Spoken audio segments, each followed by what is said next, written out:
start recording. I am recording. Hello, and welcome back. I know it won't be a long time for you, but it's been a long time for me since I've read. Only a week, but it seems like a long time. Where were we?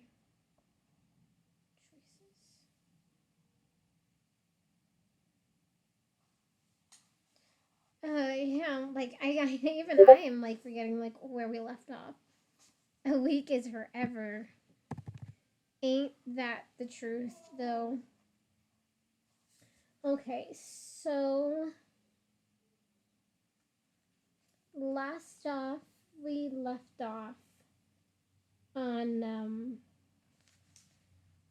May was with shit. What was she? Who was she with when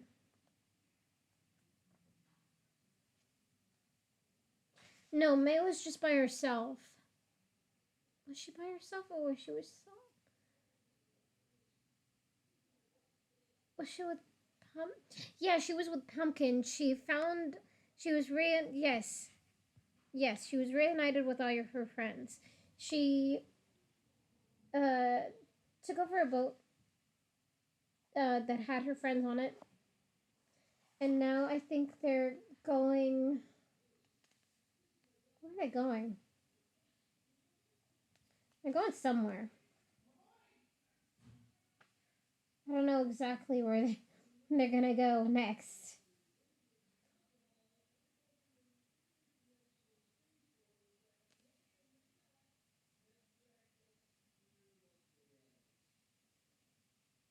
Uh,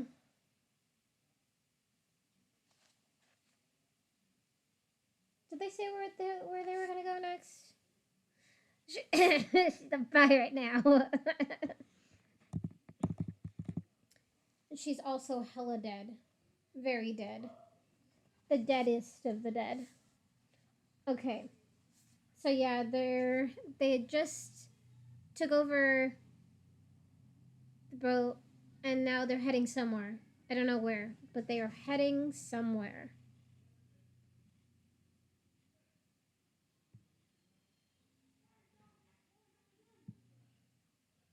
Okay.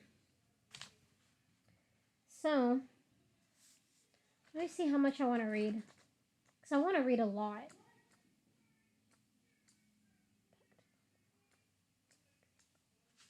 I want to read a lot, but I know that's not possible. I just know. Oh! Oh my god! Oh my god! Oh my god, one of my favorite chapters is coming up. Okay. Okay.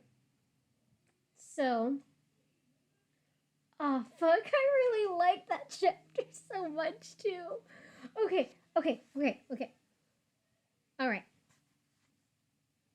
It only is taking me like 3-4 minutes to read. You know, the usual. The usual. I know OneDrive isn't signed in. Sorry.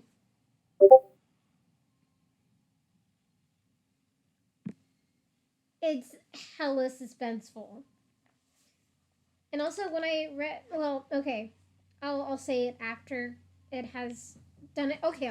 I should just read now. I need my glasses though, and then I need to drink water.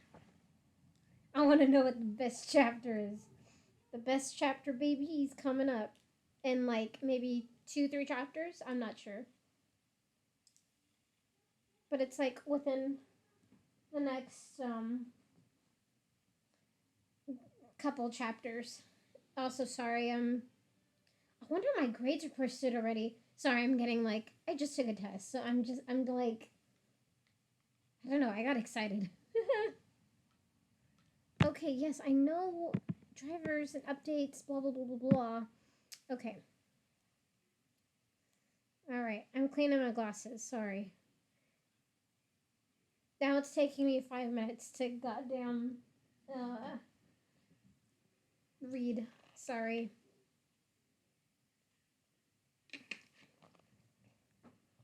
You should know me by now, you guys.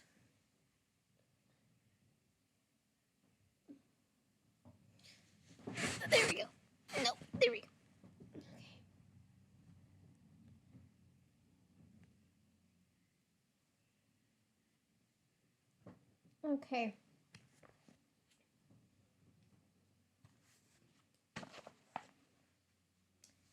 All right, so chapter 15. Chapter 15. Uh, Choices. Yeah. Chapter 15. Choices. I hear it's full of spies, Beatrice said. They were sitting in a circle at the front of the boat. It was completely dark. Bee had explained that they were nearing the Ever After's northern pole, which was the only place in the entire realm where one got a view of the single moon that floated above. They had caught each other up in bursts of laughter and moments of tears on the things that had happened while they had been apart. When Beatrice talked of her mother, she spent the time carefully arranging the folds of her tattered white dress, keeping in mind trying to keep her posture.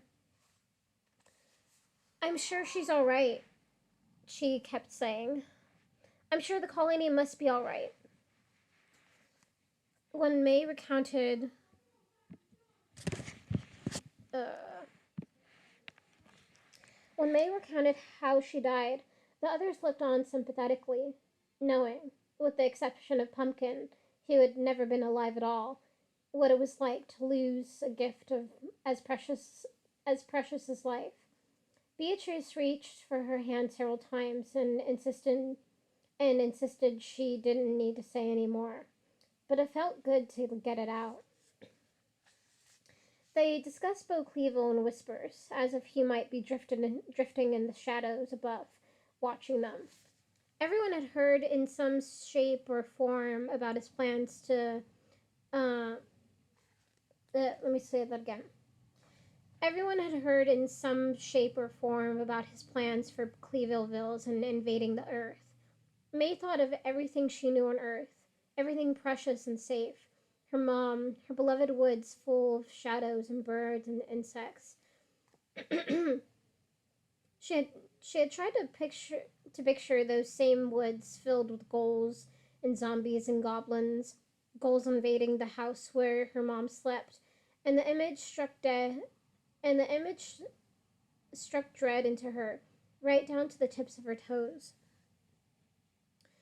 Now Fabio stood at the wheel, looking at the moon and singing softly to himself in Italian. May wondered what he was singing about. He looked so lorn. He looked so forlorn. But then, in a way, they all did. Forlorn and relieved to finally have one another.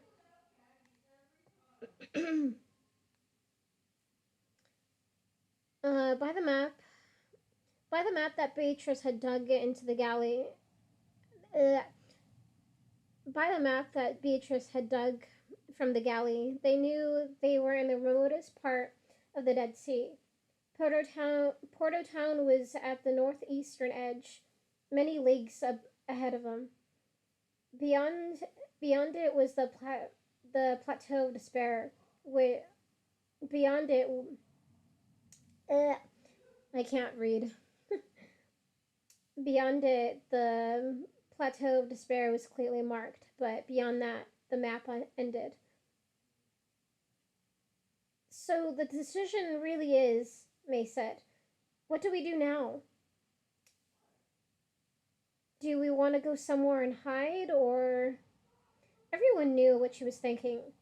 It was clear by the solemn looks on their faces, but she had to say it. Or do we head to north? Or do we need. I cannot read for whatever reason. Jesus. Um, or do we continue to head north to Portertown toward Beaucleville and try to do something? There are only 5 of us, Bee said. Mew! Mew! That was a very fake meow. Mew! I don't know why. My meowing skills are not great today, just like my reading skills. Mew! Uh, protested Kitty. I mean 6, she corrected herself. I'm doing what I can do. I always do my best because I I just know you love what I do, and that makes me happy. And I love doing this because it makes me happy. I'm not doing it for the views, though the views are appreciated. Thank you. Keep on watching. Hey, hey, wink, wink. But I am doing this for fun because I like doing this, even though I make a lot of mistakes and I get frustrated. Yeah. Wink, wink, ha ha. Yeah, I don't think I'm ever gonna turn this into a career, a YouTube career. Official YouTube career. I only have like 3 subscribers. But don't they all start out like that? Anyways, I mean 6. She corrected herself. But there's the lady, May said. She'll find us and then we'll have a chance. She tugged thoughtfully at the fabric of her bathing suit. I don't know. I don't know what the right thing to do is. I just know. I just know I don't want to go back to hiding. I don't want to go back to doing nothing. I'm not scared, Lucius declared, puffing out his chest a little. I hear the slime. I hear the Slimer ghosts from that movie Ghostbusters live in Porter Town.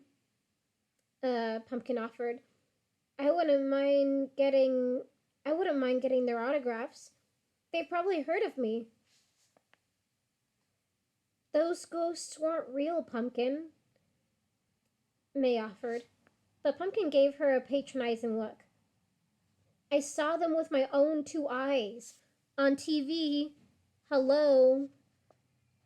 May and Bee grinned at each other. Bee had never seen a TV because she died of typhoid in 1911, long before they'd even been long before they'd been invented. But they had spent many nights sleeping side by side. But they had spent many nights sleeping side by side next to campfires, and walking endless hours in the desert.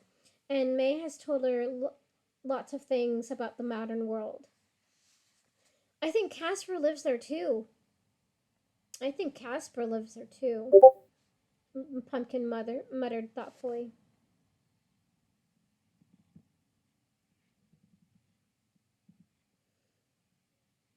What do you mean? Like, do you mean like Beatrice having, you know, died very young and she doesn't know what a TV is? That's always been.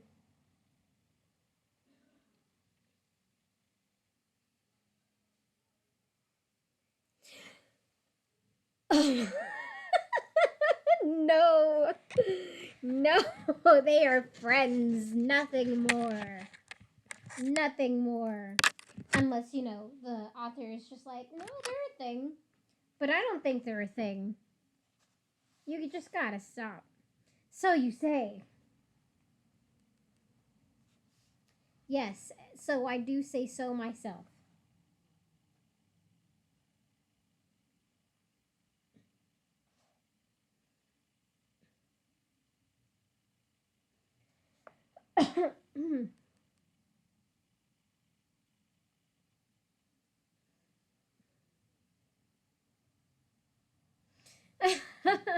Basically, everyone wants to date everyone else, regardless of whether they love or hate them.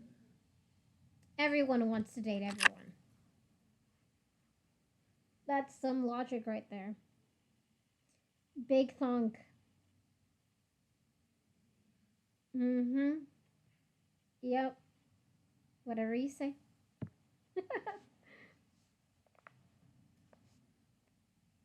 No, but they are good friends. Good friends. unless stated otherwise, which I don't think. I don't know. Anyway, uh, I think Casper. Whatever. I think Casper lives there too, Pumpkin muttered thoughtfully. We have a few more hours to decide, B finally said. Before we need to before we need to tack left or right. Maybe we should think about it till then. They all agreed. As they talked about other things, catching up on the last few years, their hearts all weighed heavy with their decision, and though nobody mentioned it, none of them saw any hope until the lady had found them. That night, May, Pumpkin, and Somber Kitty sat on the ship's deck, keeping watch. Fabio B and Lucius had gone to sleep down below. The sky was dark as midnight, but a glow penetrated the dark from somewhere unseen. A cold northern breeze blew across the boat. Have you ever heard of the Bridge of Souls? May asked, petting Kitty, who slept on her lap. Pumpkin nodded. Will you tell me about it? Pumpkin was quiet for a while. A lot of spirits say it doesn't exist. Other spirits, the crunchy granola ones, say that you can't find it. It has to find you. He rolled his eyes. They also eat a lot of tofu. Talk about feng shui and all that. I'm sorry if I pronounced that wrong. It was spelled like feng shui. So hopefully I said that right. If not, I am sorry.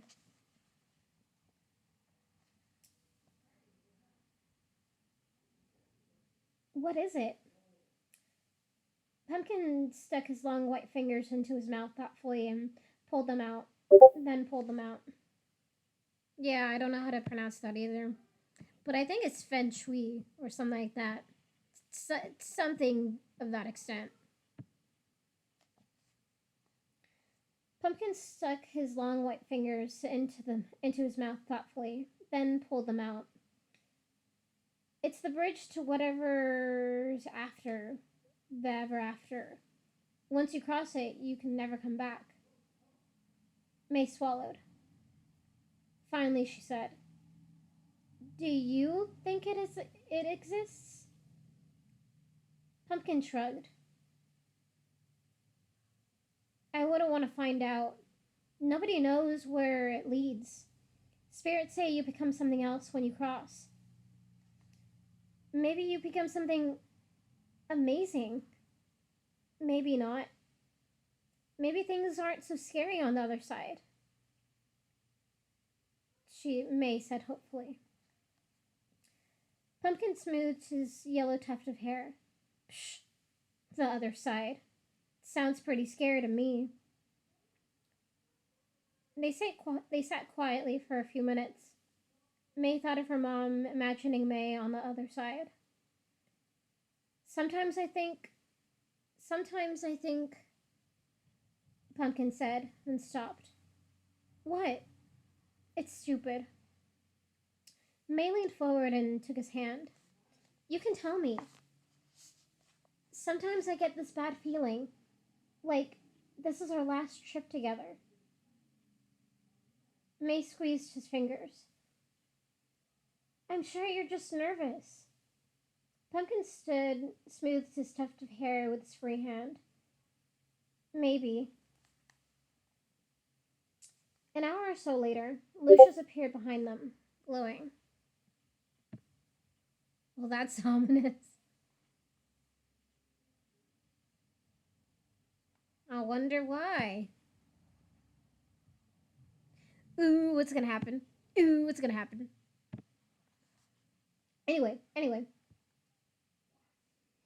An hour or so later, Lucius appeared behind them, glowing warmly like a firefly. He was followed by Beatrice and Fabio. Well, we thought it It's probably time, Lisha said. If we're heading toward Porto Town, we'll need to tack soon. And well, excuse me. May and Pumpkin stood up. They all hovered in a sort of messy circle, silently shifting on their feet.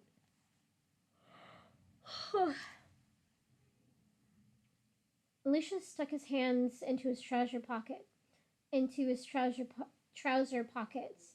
But for his ghostly translucent, translucence, he looked the very picture of a boy who should be off playing a game of cricket or studying for an exam. What have we got to lose but the rest of our afterlives? He said. By the way everyone nodded and muttered, May knew they were all in agreement. We should call ourselves something, Pumpkin suggested, but for the moment, no one could think of what. Lucius wore, smiling, Lucius smiled slightly at May. She smiled back. They turned and faced across the watery path ahead of them. Fabio drifted into the captain's wheel. The moon, an amazing sight in the ever after, had just risen over the horizon, casting a swath of white light across the black water, as if it were guiding them. They all watched it, enchanted, as they steered a course for Porto Town. Porto Town.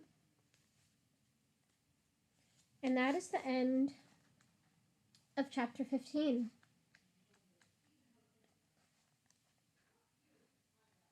Oh boy, we're getting close to my favorite chapter. It's not this chapter, but it's the next chapter. And goddamn, I just remembered the last part, and I don't know why it just stuck to me, but goddamn, I think it is great. It is just suspenseful. Okay. All right. Chapter 16. Porto Town. Ding, ding, ding. The passengers of the Hesperus jumped to hear the hollow, haunting sound of a buoy being tossed about on the sea. They leaped from where they'd been lying or sitting for the past few hours and looked over the front of the boat. A deep fog surrounded them so that they could just only make out the buoy that floated a few feet away, bobbing back and forth. A few pinprick lights glimmered in the distance. May lifted Kitty and tucked him into her sack. Over the next several minutes, they all looked on eagerly.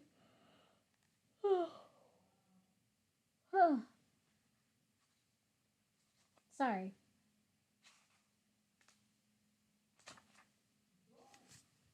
Okay. Sorry, I need to adjust myself because I'm... There we go.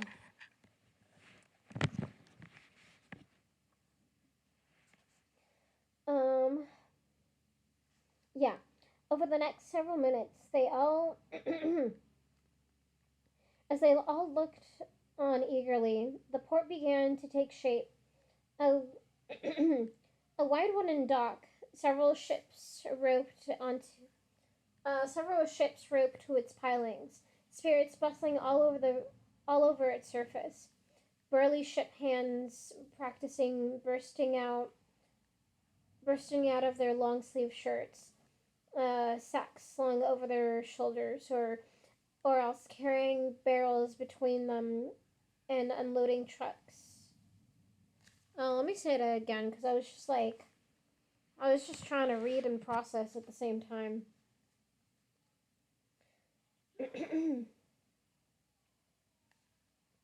All right. Sorry, I need to take I need water or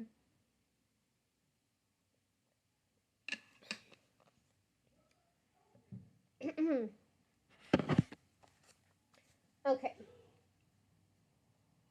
Over the next several minutes, they all looked on eagerly. The port began to take shape. A wide wooden dock, several ships roped to its pilings, spirits bustling all over its surface. burly ship hands practically bursting out of their long sleeved shirts, sacks slung over their shoulders, or else carrying barrels between them, or unloading trucks down the gangways. May watched, wide eyed, as they drifted into port, and a group of men grabbed the ropes dangling off the sides of their ship and tied them to the nearest pilings. Pumpkin, Pumpkin stuck his hand in hers and bit the nails of his other hand. When the boat was fully secured, they all drifted down the gangway and made their way through the bustling spirits on the dock. As soon as they reached the cobbled square at the end, a man went galloping past within a hair's breadth of them on what appeared to be an invisible horse, nearly running over them. Yeah, I said that right. Yeah, as soon as they reached the cobbled square at the end, a man went galloping past within a hair's breadth a hair's a hair's breadth of them on what appeared to be an invisible horse, nearly running them over. They jumped out of the way and then turned to watch him. He was riddled with bullet holes, and a bunch of lace flopped at his throat as he rode off into darkness. A highwayman, Beatrice whispered, awed. They're very dangerous.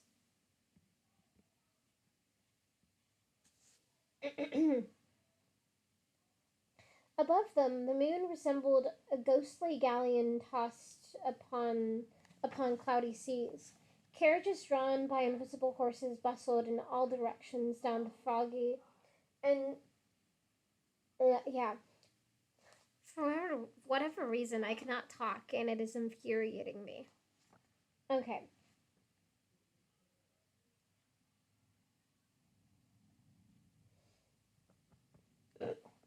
Excuse me.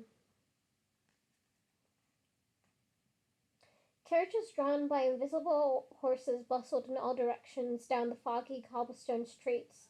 The horsemen were all headless, steering carriages down alleys.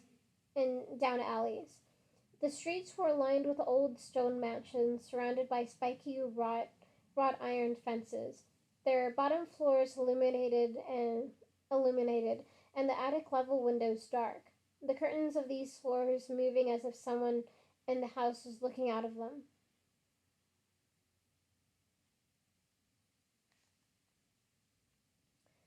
Lightning flashed above. Ladies in tattered dresses and straw hats promenaded along the docks, carrying baskets full of dead roses for sale. One drifted past them and gave them a meaningful look. Wicked night, she said. They all looked at one another, spooked. I bet they always say that, Pumpkin said flippantly, wagging a hand. May felt Somber Kitty tremble at her back. They wove their way down the road, gazing at every apparition, awed by the sheer number of creepy specters. Suddenly, Lucius grabbed the backs of their clothes and dragged them into an alley, hissing, "Vampire!" Their hearts in their throats, they pressed themselves against the brick wall of the alley, watching the street breathlessly. A moment later, a pale, polished man in a black cape drifted past. He moved with oily composure, like a true gentleman, his hands pale and unblemished at his sides, his posture perfect. His face was stony, pale, and merciless. He floated onward slowly, deliberately. He's patrolling, B whispered, sending chills down May's arms. All vampires in the realm are on the lookout for troublemakers. They bring them directly to Beauclevel's fortress. The group waited several seconds after he had passed before they dared peek around the corner after him. They just saw the tail of his cape as he vanished down the street into the fog.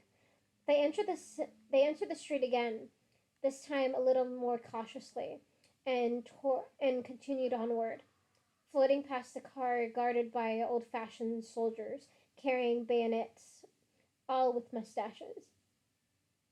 The car bumped and bucked, its lights flashing on and off. Fabio pulled his mustache and nodded at them like a general. Possessed cars, B whispered to May. He watched the car in wonder. They're the worst on gas mileage.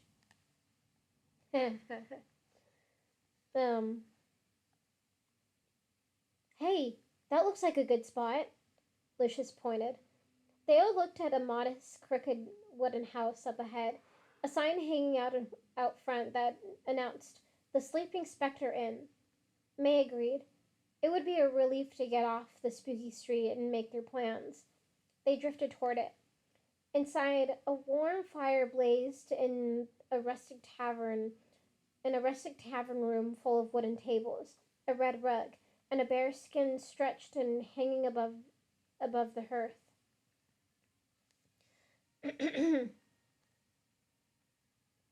A woman sat on one table, leaning her chin thoughtfully on a gleaming arm, reading a book. The innkeeper was swiping down another. The innkeeper was wiping down another table. He looked up at them. "Wicked night out," he said in a deep.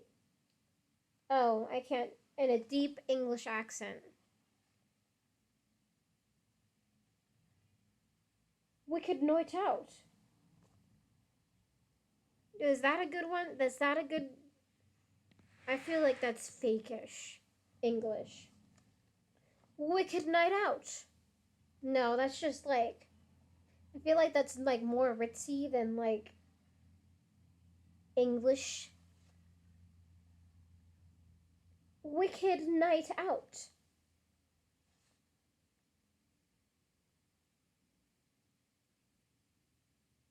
I can't do a very thick English accent. I can do a mediocre accent. "Wicked night out." No, I feel like that's more like feels more rich than English.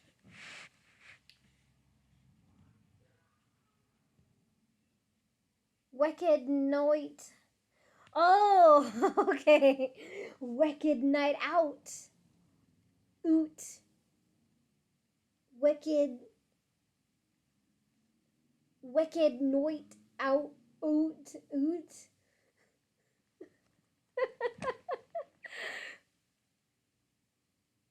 Wicked night oot.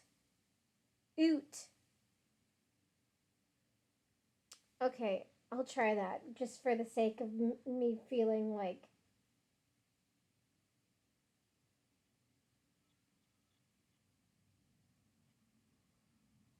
Hold on. Do I have to keep on? No, only say.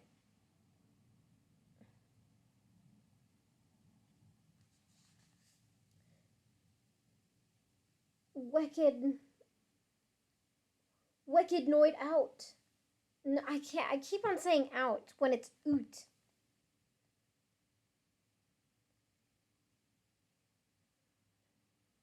Wicked. Wicked. And this is gonna drive me insane. I'm just gonna do a normal voice, cause with the Italian too, I can't even do it. I tried, guys. I really tried. I wish like the author actually did like a a sound pronunciation for this, because I cannot do it, and I'm just like, why?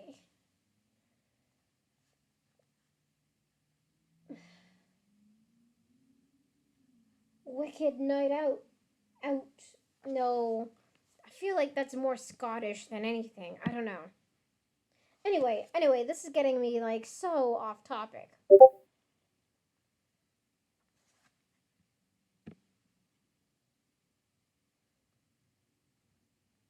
But it bothers me because it's in a deep English accent, and I feel compelled to do it.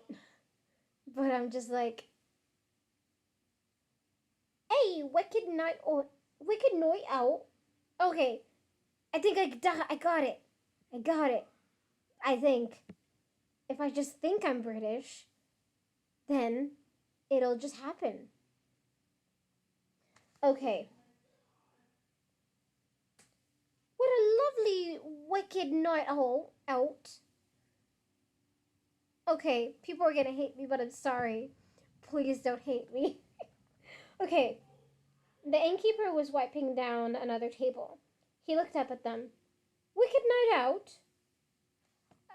I totally flubbed that. Wicked night out, he said in a deep English accent. I'm done trying. Welcome. Welcome. I am done trying for realsies this time. Welcome. And then he went back to cleaning. He only said 1, 2, 3, 4 words, and I couldn't even do 4 words. My audience is gonna be upset.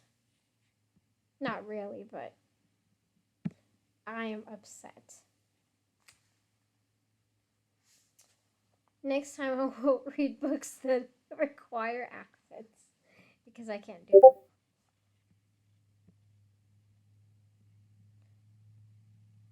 I'm fine when I say I'm fine. Right now I'm not fine.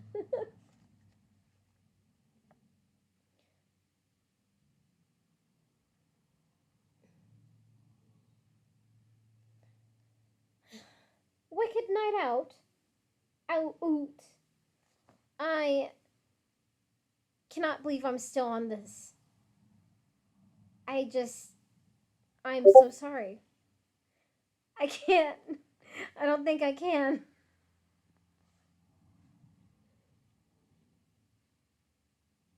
I don't think I can. I don't think I can. Wicked night out. It's the out part that's getting me because I'm just like, English, English, English? Or American? English? This is bothering me. Wicked night out. Out, oh, oot. I will not stop trying. No. English should be easy to do as an accent, but it's not. And it's making me mad. Wicked night out. Wicked night out. See, it's just like English, English, American, or whatever the hell. I get the wicked night out.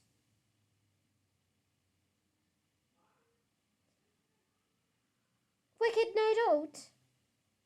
It just doesn't sound right, and I'm just like, God damn you, Jody Lynn Anderson, because you making me do this.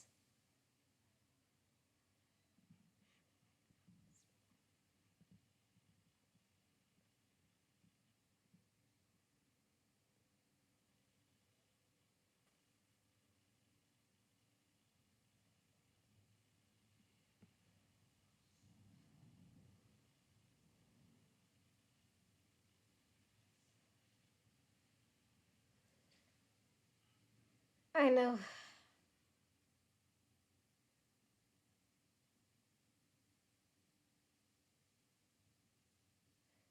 Instead of deep English accent, I'm just gonna say deep American accent.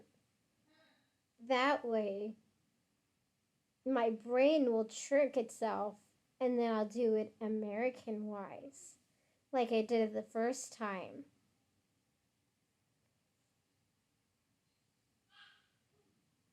I think I've spent like a good 5 minutes just on this, maybe even 10. I am really sorry. Okay. Yeah, he looked up at them. Wicked night out, he said in a deep English accent. Welcome. And then he went back to cleaning. Okay. Just know that that's the last time I'm gonna say that. That's the last time. Please keep going. I'm sorry. It was making me mad.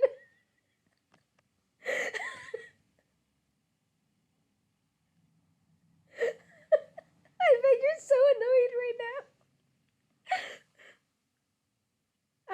The viewers are gonna be like, when is this bitch gonna stop?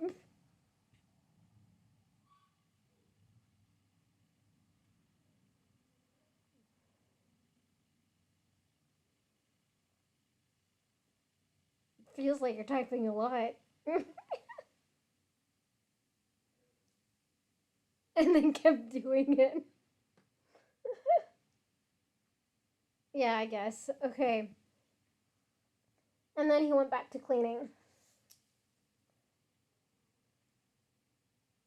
Oh, that woman has a golden arm, Pumpkin whispered to May. Lucky?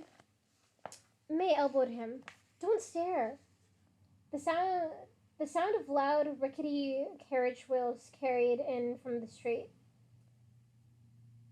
I say we stay here, like my Uncle Bonino always say. Fabio started. Oh, Bee interrupted, tugging May's arm and pulling her to the window. It's Lady Howard. May peered out beside her. A fearsome carriage had just parked in front of the tavern across the street. It looked to be made of human bones. From its dark window, glared a gaunt spectre, filmy and gray, her bluish lips pursed together in a frown, her eyes wide and vacant. Who's Lady Howard? May breathed. Odd.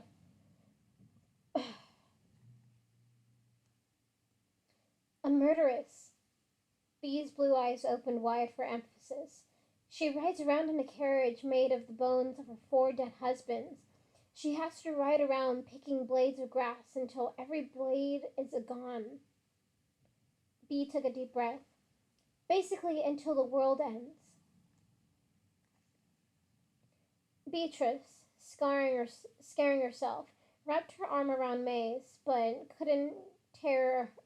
couldn't tear her eyes from the carriage.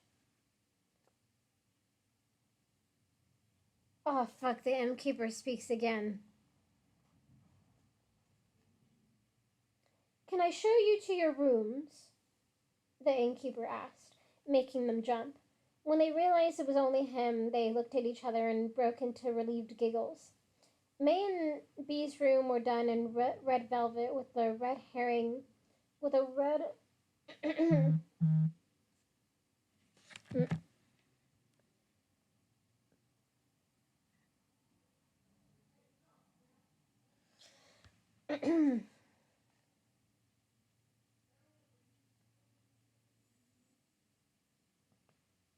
Sorry, I just got lost. May's and Bee's room were done in red velvet with a red hurricane lamp and long red velvet curtains. May pulled them aside to look out her window. In the back, bathed in the moonlight, was a graveyard. She gazed at it. She gazed out at it, and then up at the moon. While Kitty, while Kitty curled peacefully upstairs, the group headed down to the parlor and stayed late into the night, playing cards and enjoying the fire. They turned in around midnight, bleary-eyed, but Bee and May couldn't help sitting. But Bee and May couldn't help sitting up even later, talking. Summer Kitty kept popping one eye open at them to let them know he was trying to sleep. They shot him apologetic looks and tried to keep their voices low. Have you heard from, have you heard anything from the spirits of Risk Falls? May asked. Risk Falls was a sublime oasis they had stumbled onto while journeying across the hideous highlands. In the first book? Yeah, it was the first book. No, no, it was the second book. Second book? I'm pretty sure it was the second book. Yeah, it was the second book.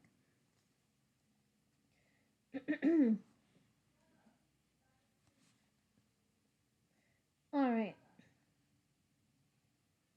Yeah. Risk Falls was a sublime oasis they had stumbled onto while journeying across the hideous highlands. Its spirits were reckless and bold, but when it had come to defending the realm against Beaucleville, it became clear that they weren't as brave as they seemed. Bee shook her head sadly. No, I tele I telegrammed them a few times, but nothing. I knock knock. All three of them, Summer Kitty included, stared at the door. May looked at Bee, who shook her head to indicate she had no idea who it could be. May stood up and floated over to peer through the keyhole. All she could see was the waist of the black.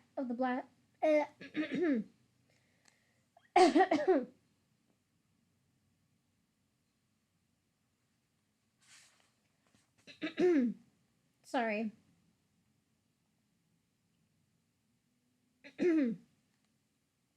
So sorry. Okay.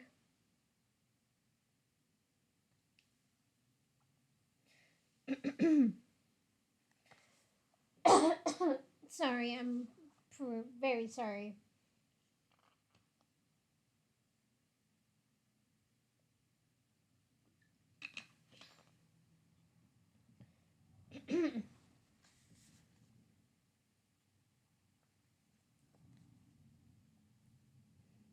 All right.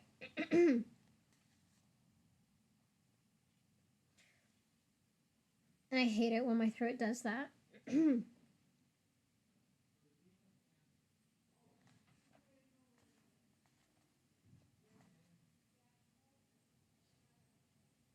Oh, my parents came home, and I wasn't expecting them to be home.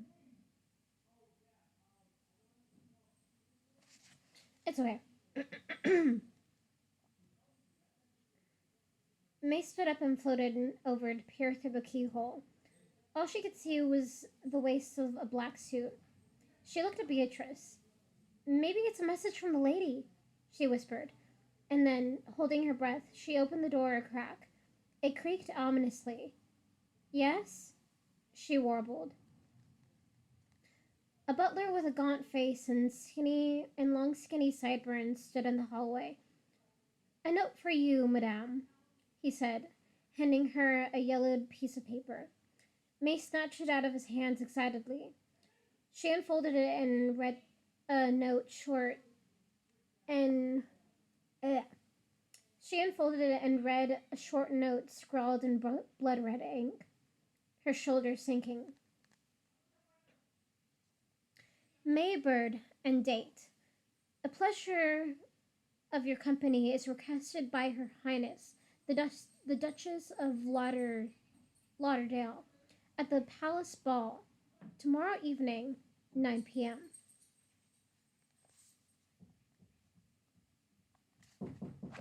Ah,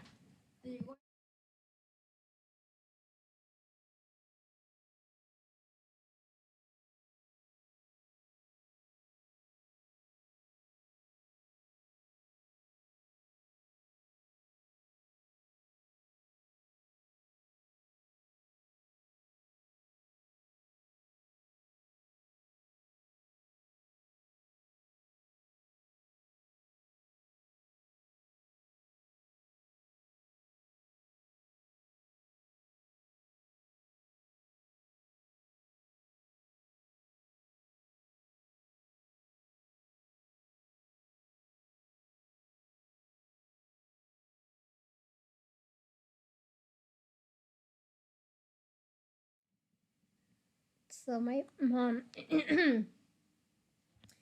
she came to give me my official balloting material.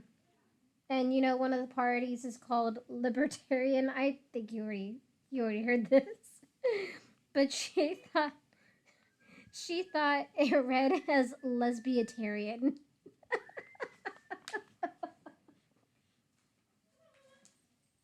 Oh my god. That is gold.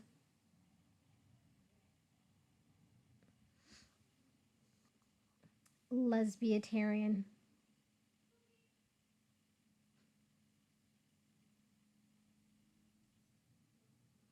There's the gay agenda we're looking for.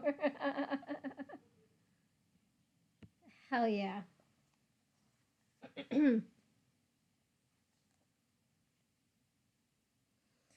Yeah, so she unfolded it and read a short note scrawled in red ink. Her shoulders sinking. Maybird and date. The pleasure of your company is requested by Her Highness the Duchess of Lauderdale at the Palace Ball tomorrow evening, 9 p.m.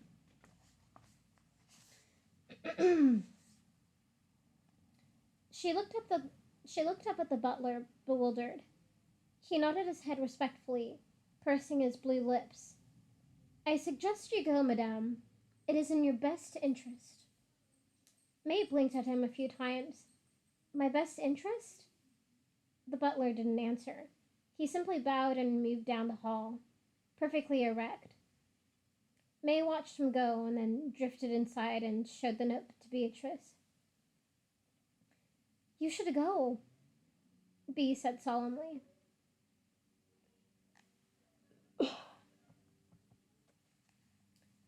May stared down at the letter. Why would I go? We're supposed to be here secretly. May, the Duchess of Lauderdale is quite famous.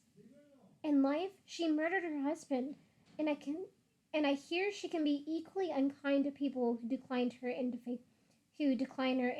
invitations. Bee paused, then made a slicing motion across her throat. Oh, May said, rubbing her neck and swallowing.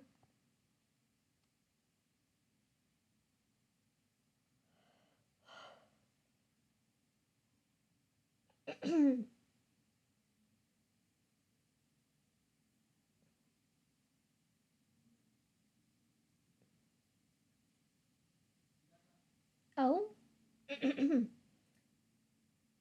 It's just the way things are done.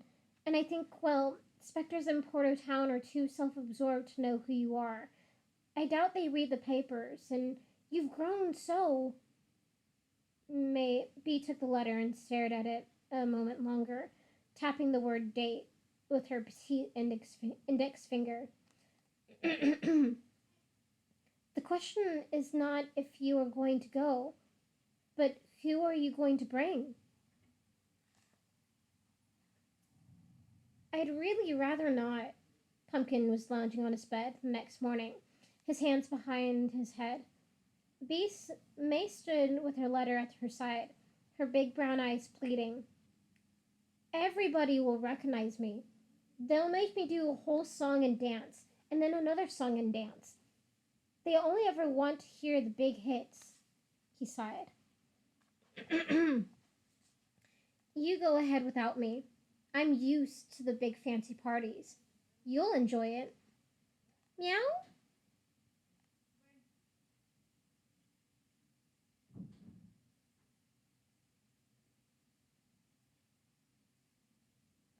May looked down at Kitty. Jesus fucking Christ, my fucking throat.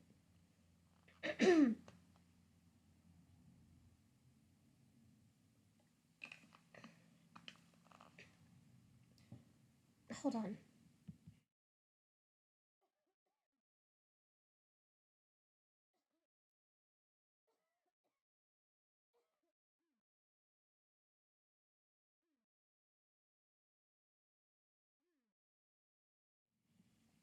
Okay. I didn't want you guys to hear that because it was gross and also very loud. Alright. May looked down at Kitty. I don't think they allow a banished species as dates, she muttered sadly. You should bring Lucius. Pumpkin went on, gesturing carelessly toward Lucius, who sat in the windowsill making a slingshot to sling ectoplasm balls at passing specters.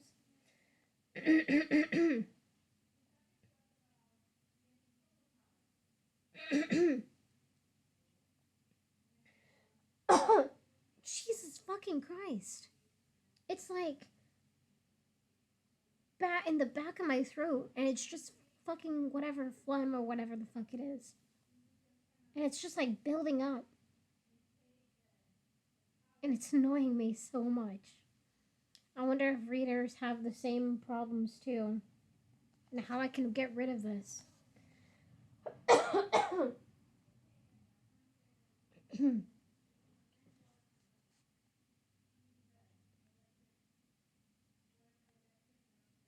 Alright. I think it's good. Though I'm super fucking annoyed right now.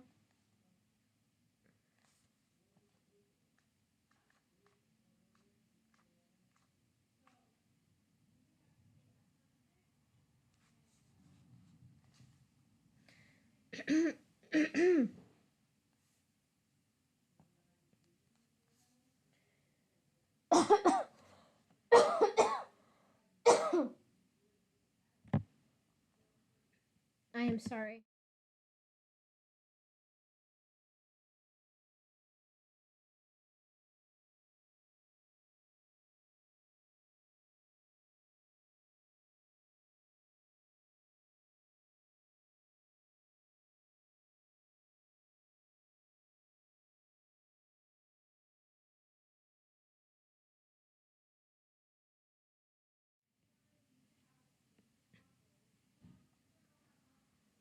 Okay. I think I'm good, but I'm not sure. Because if I start talking for a while, it's gonna build up. And I'm gonna hate my life. It's already starting to build up. And it's the right side. I do not know why. I'm sorry, I'm getting so fed up. Because I don't want to cough all the time, because I know that gets to like the yellow bar, and I don't know how loud that's gonna be for the audience people, and I don't want it to be a hassle.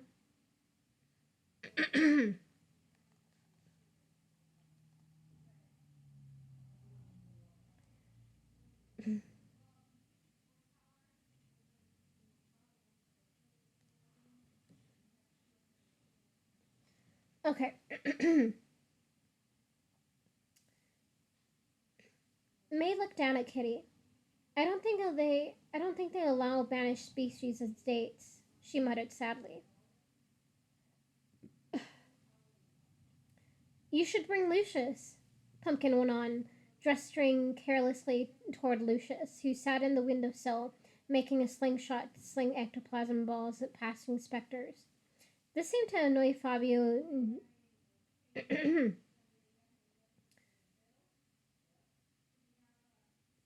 This seemed to annoy Fabio no end, and he. Huh, I wonder if that's another typo.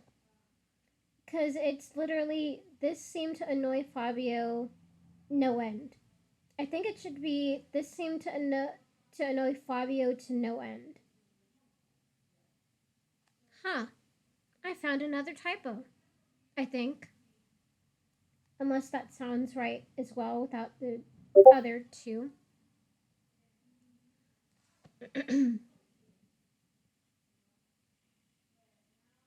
We got you, author. Yeah, and editor.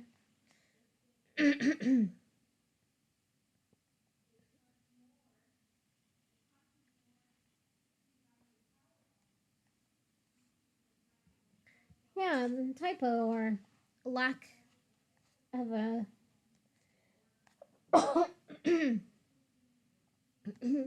a thing. Yeah. So I'm just gonna say this seemed to annoy Fabio to no end, and he kept glancing up at Lucius, his mustache twitching. May and Lucius looked at each other. Lucius dimmed, then scowled. May looked away, tightening her ponytail and running her fingers through her long black hair.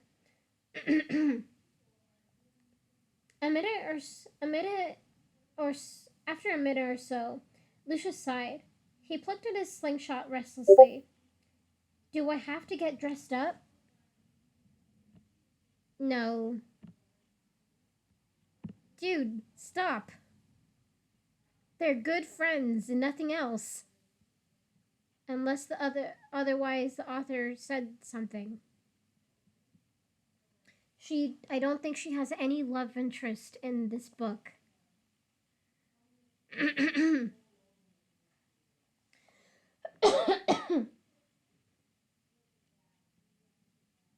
gonna tweet at the author. Go ahead, you won't do it. I don't even know if the author has a Twitter. She probably does. But do you even know the author? The author's name? You can probably look it up.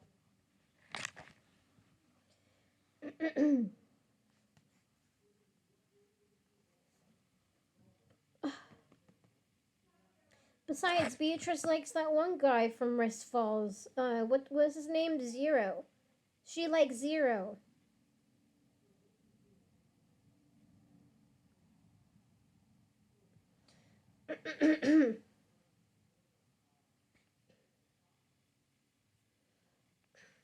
What's she writing?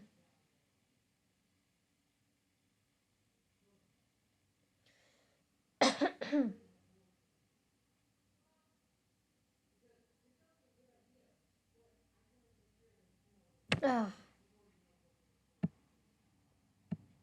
I knew you were gonna make some sort of joke about it.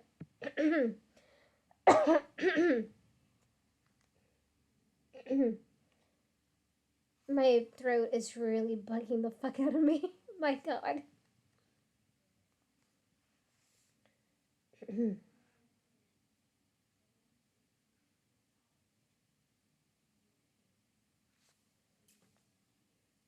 Okay, a little break.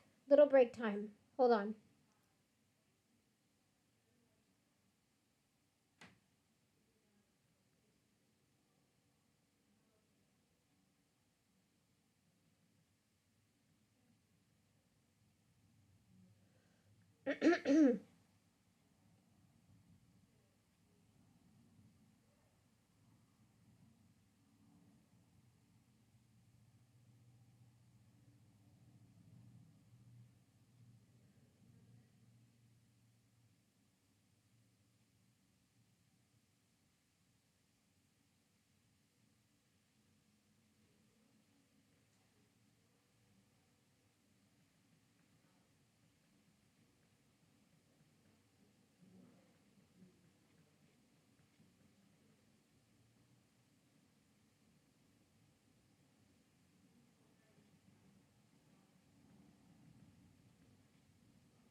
Okay, it's not giving me any reliable information.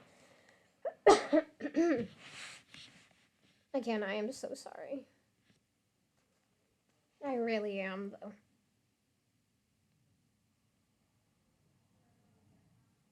I could have been at the end of my favorite chapter by now if I hadn't gotten so distracted. It's okay, though. We'll make it through it. Alright. After a minute or so, Lucius sighed. He plucked up his slingshot restlessly. Do I have to get dressed up? Probably. Pumpkin threw in, before May could answer. Can I bring my slingshot? No, May said firmly. He considered, his blue eyes thoughtful. Okay, I'll do it.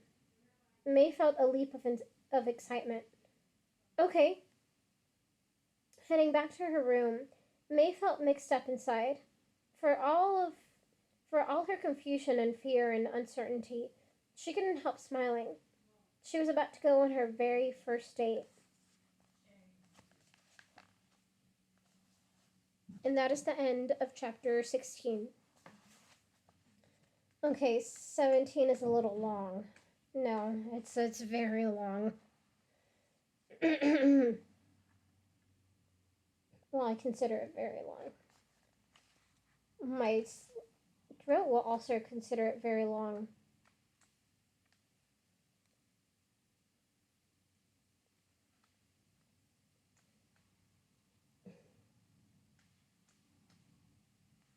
Okay.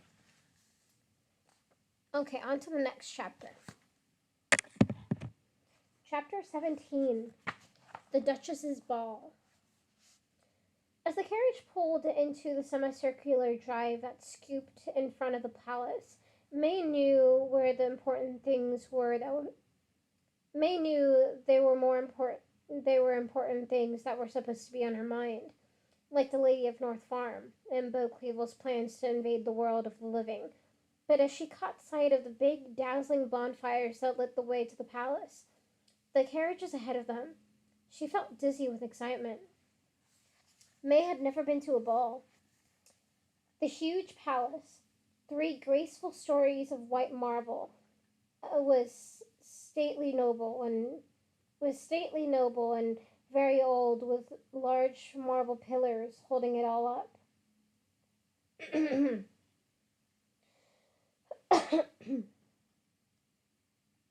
Let me say that again. The huge palace, 3 graceful stories of white marble, was stately, noble, and very old, with large marble pillars holding it up. Its vast front veranda and stairs were lit by torches so that it beckoned festively to passers-by. The fires sending cheerful shadows dancing across the stone.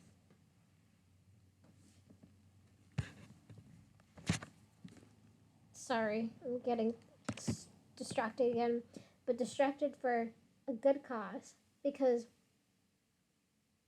you always need chopstick. Chopstick is good. I am running out of mine.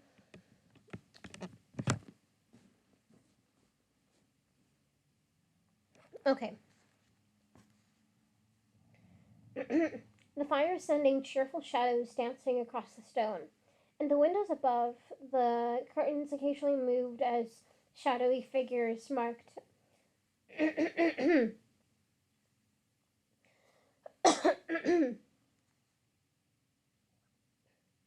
the windows above, the curtains occasionally moved as shadowy figures marked their arrivals below.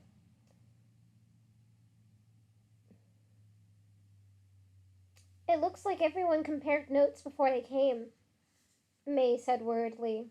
She watched the other guests disembark into the queue ahead of them. All the ladies in bright, if moldy, colors, pink and blue and spring green, and spring green silks, with bunches of ripped lace hanging off of the cuffs and bodices.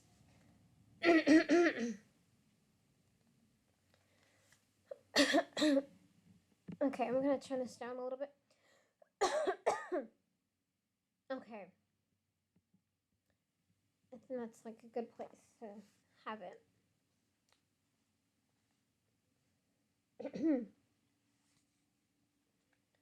Jesus. Okay.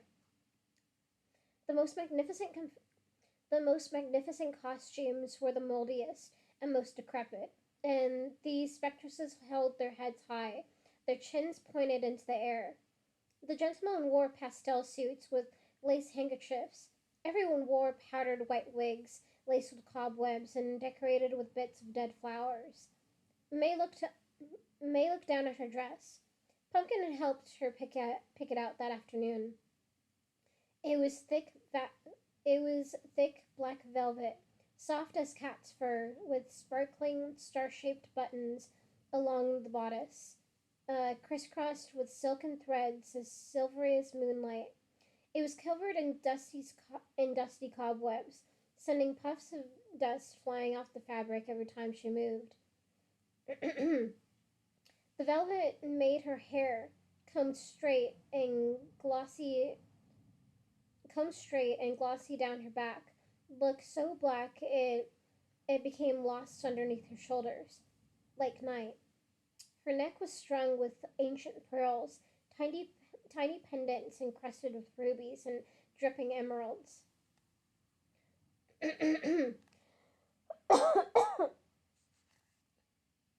Again, I am so sorry. My throat does not want to cooperate with me.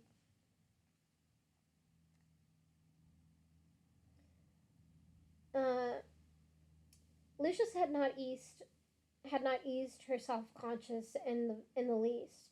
The whole ride, he had given her legs and arms twisty pinches and snuck his wet pinky in her ear when she wasn't looking. Now he was swinging his legs and looking out the window restlessly, as if he'd rather be anywhere else. Glowing on the seat next to her, Glowing on the seat next to her in his school uniform, he looked even more out of place than May did. He had at least, she noticed, brushed his hair, and he looked very handsome, though May would never have told him that. I should have worn something else, May whispered, mortified, scrunching up her bird like white shoulders and feeling, among other things, entirely too tall. Lucius seemed to wake from his daze and looked over at her a tad softly, then at the lovely and decrepit ladies gliding up the stairs. He wrinkled his nose. You look worlds better than those bags, he said. Gee, thanks. In another few moments, their carriage was next in line and lurched up to the walkway. May and Lucius climbed down from the carriage, May's stomach full of butterflies, and they floated up the path. May looked at all the other couples, their arms linked together, but she couldn't bring herself to link her arm through Lucius's. They reached the stairs. The elegant glided the elegant gilded doors of the mansion creaked open, and two skeletal doormen in livery in in livery or livery. I'm gonna look that up because I don't think it's livery. I think it's livery.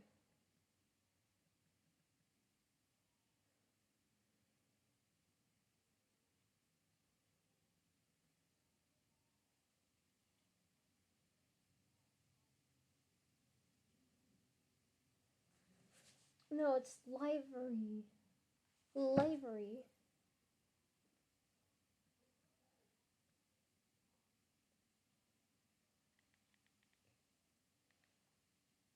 Hold on. Livery. It's livery. Okay.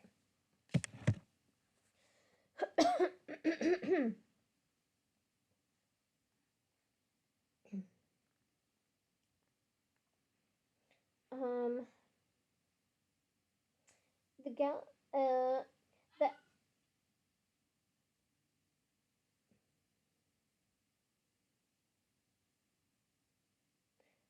sorry, got distracted again. The elegant gilded doors of the mansion creaked open, and two skeletal doormen in livery grinned at them eyelessly as they drifted inside. The doors closed behind them. Gazing around, May felt like she had floated into a dream. They were in an enormous ballroom, as sumptuous as velvet. Candelabras hung from the ceiling of the dusty tapestry covered hallway, illuminating everything in a warm light. An orchestra at the far end of the room played lopsided, off key classical music. Beautiful specters in elaborate dress, draped in decorative cobwebs, swayed back and forth just above the floor, and above it all, on a marble platform and a chair made of gold and tattered silk brocade said a woman. May could only presume May could only presume was the Duchess herself. Her hair was pulled into a great pouf, pouf, into a great.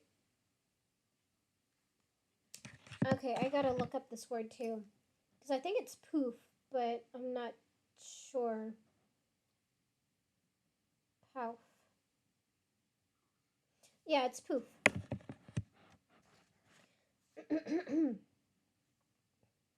Her hair was pulled into a great poof that towered a foot tall above her head and was adorned with ruby spiders. She held a silver she held a silver-tipped cane in one hand and swept the room with murderous eyeballs, one of which was covered with a monocle.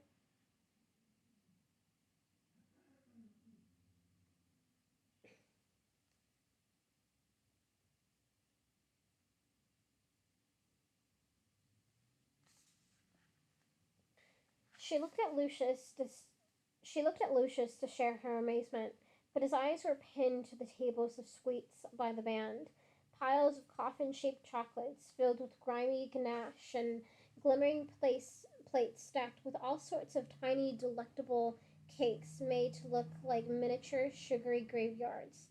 There were roasts decorated with blood sauce, blood red sauce, pies shaped like bats.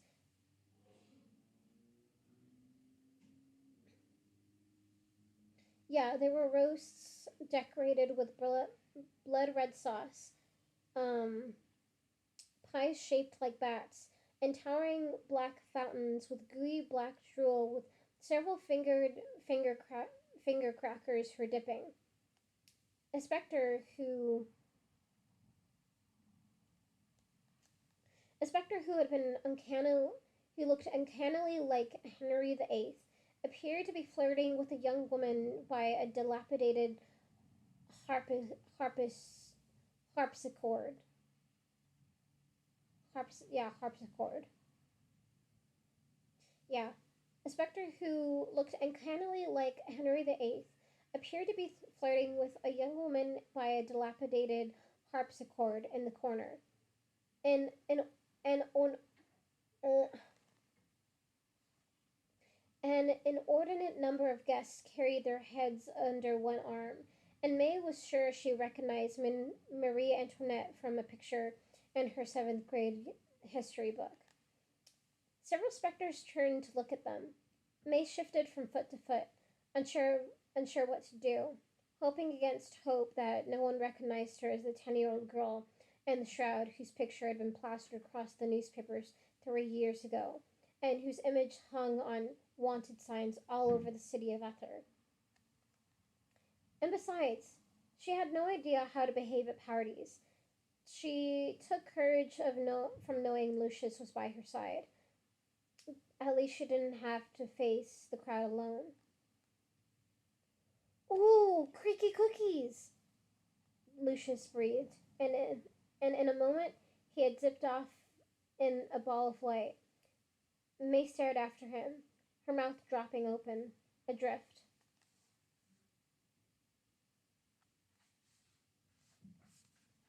Hold on.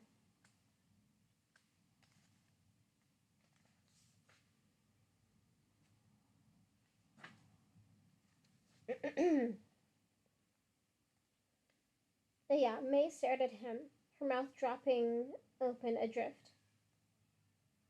Wicked night, isn't it? Someone said behind her. She turned. A man in a silk brocade coat and white wig stood behind her, sipping daintily at a glass of black liquid. Yes, yes, another spectre nodded as they moved to include May in their circle. This apparently was the way things were done at balls. May nodded politely. Yes, she muttered too. The wickedest night I ever saw.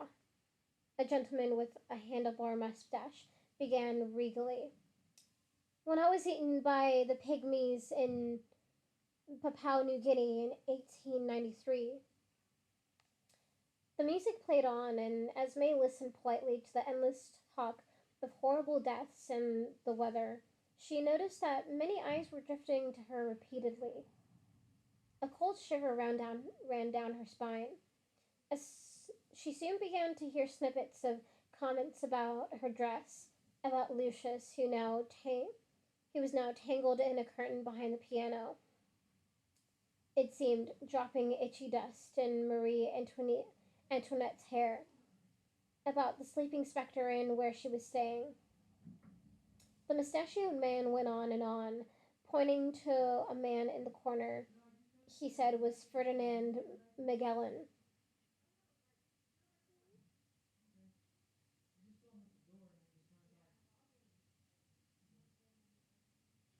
Sorry. The mustachioed man went on and on, pointing to a man in the corner he said was Ferdinand Magellan, and relating to an adventure they'd had with poltergeist and Billy Boot in Billy Boot in their early dead days. May began to drift off, gazing at the people around her who were gazing at her, wondering what they knew.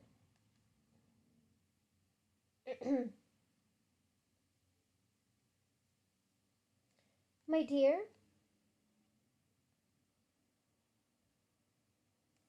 May realized she was being addressed. She looked at a headless woman standing across from her, then looked down in the direction of her waist.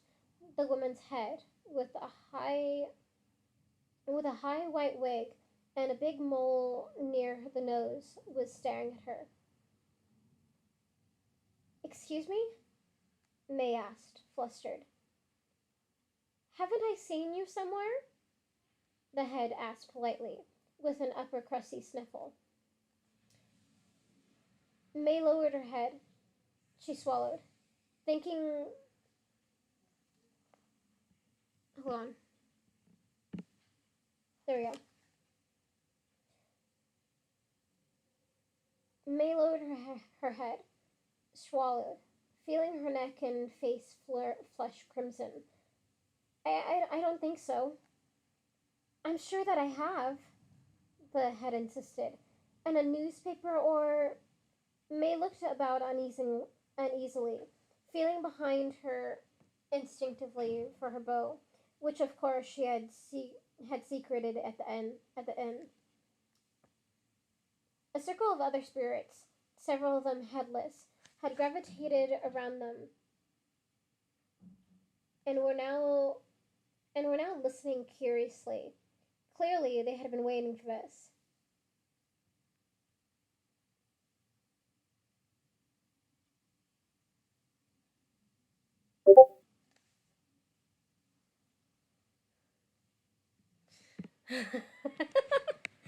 Yeah, that's her thought process, man.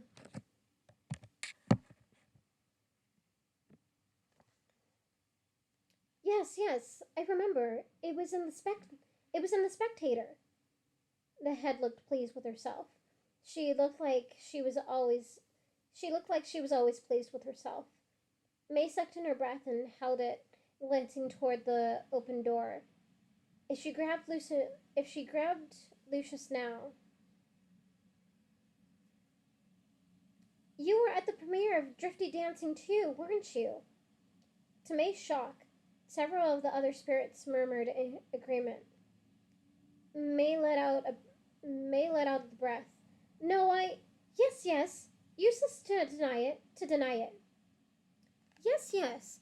Useless to deny it. You were there on the arm of. Who was it? That old scoundrel. The woman smiled wryly. Julius Caesar. No, the spectator in the monocle interrupted. The monocle sat over an eye that was completely dangling out. May stiffened. That's not what you. That's not who you're thinking of at all. She looks an awful like. She looks an awful lot like that live one. That girl. He paused, and May could feel her whole body flaming up. You're much prettier, obviously, but you. But you know the one I'm thinking of. He snapped his fingers in the air thoughtfully. The one who's supposed to. Oh, what is she supposed to do? Save the ever after from certain doom? Hold on, sorry.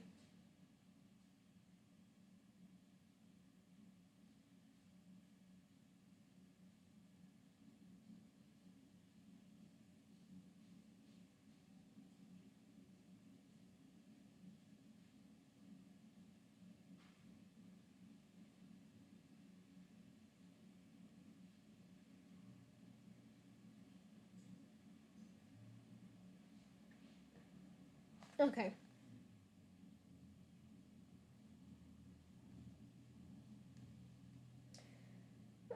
Yeah. Uh, you're much prettier, obviously, but you know the one I'm thinking of. He snapped his fingers in the air thoughtfully. The one who's supposed to. Oh, what is she supposed to do? Save the ever after from certain doom? May blurted out in frustration before she could before she could stop herself. The circle of painted faces blinked at her for a few moments. The dangling eye, which would have blinked if it had, if it had, if, oh my god, I cannot talk. The dangling eye would have blinked if it had had eyelids.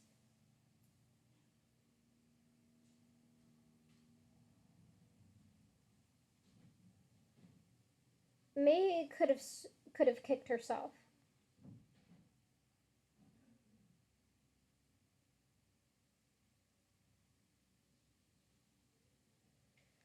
One woman, her head tilting unnaturally to one side where she'd been hanged, opened her mouth to say something, thought better of it, and went ahead anyway.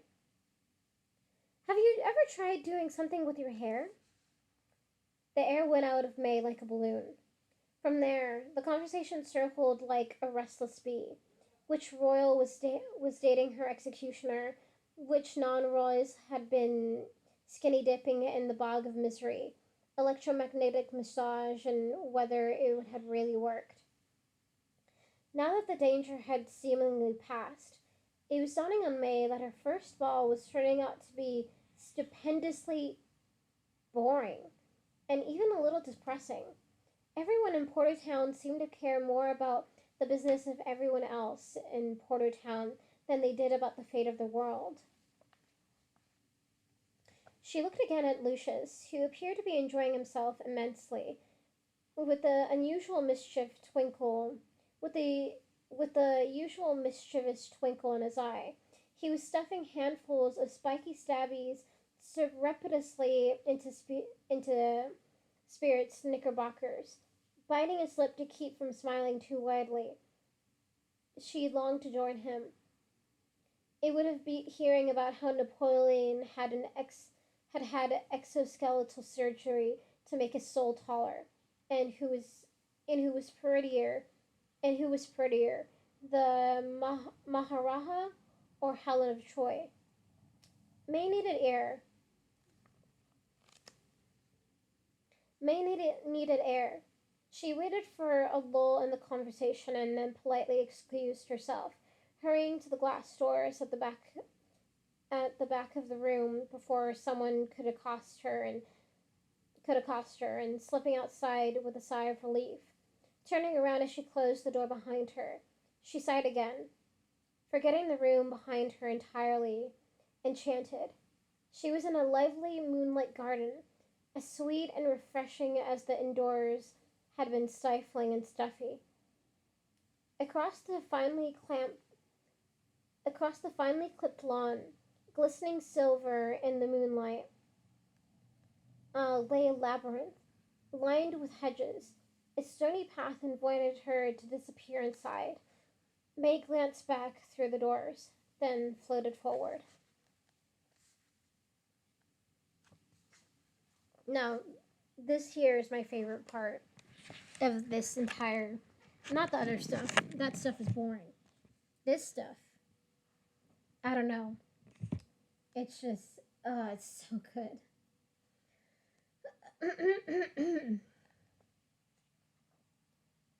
Yeah, May glanced back through the doors and then floated forward. The path under her feet glowed like it had been sprinkled with fairy dust.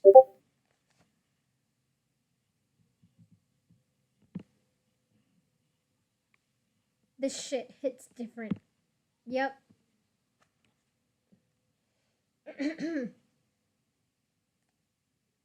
Yeah, the path under her feet glowed like it had been sprinkled with fairy dust.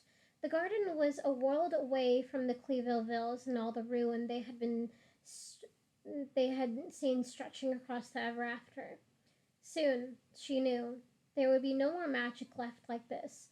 By now, there was probably no more New Egypt or Fiery Fork or Stabby Eye. And soon there would be no more house ghosts like Pumpkin, or colorful specters like Lady Howard, or even wild and woolly spirits like poltergeists. It would be like the colors of the ever after had slipped off into the atmosphere. And then Bill Cleveland would move on to Earth and ruin the beautiful things there too. May had reached the very center of the labyrinth, and here she stopped short. A man was sitting on a stone bench, pensively studying the moon. He wore a white, dusted wig and a long blue jacket. He looked up just as May started to look. He, uh, he looked up just. He looked up just as May started to back away. Sorry, May mumbled, retreating. No, no, please don't let me deter you from enjoying the garden. His face was powdered and smooth. He had very nice spectral features, in all the right place. Straight lines making up his nose and jaw, his eyes big and window-like. He was, in fact, very handsome. May stopped, hesitated, drifted forward. Please, he gestured to the bench. May thought for a moment, then sat. You're not enjoying the party? He asked. May looked over her shoulder. No, it's fine. The specter sighed. Inui? Yeah, I think it's Inui. Inui settling over his fine features. These parties are always a bore.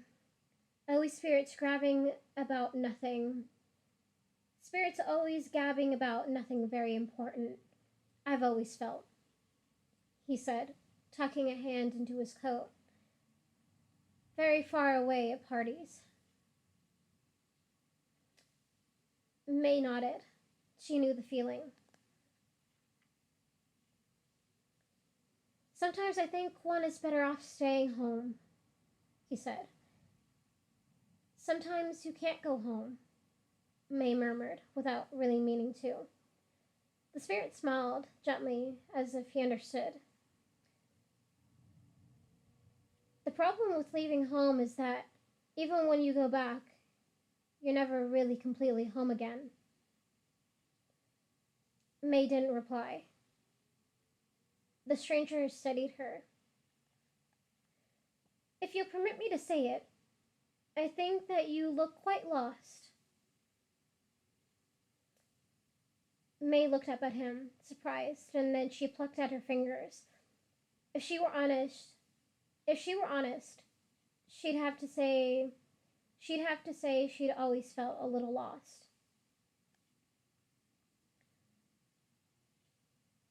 Some souls don't belong anywhere, the specter next to her offered casually, as if reading her mind. Are you one of those? May didn't reply. She kicked her feet at the dusty path. Do you know about the bridge of souls? She finally asked. The stranger nodded. She sighed. She looked up at the moon. Do you think if you cross it, you stop being afraid?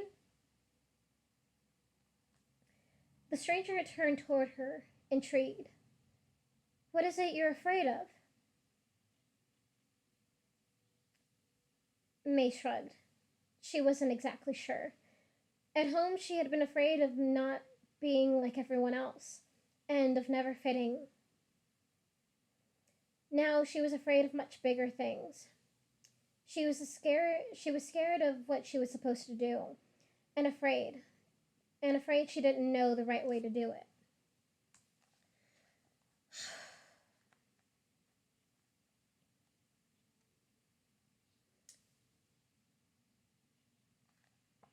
You know, if you come with me, you'll never have to be afraid.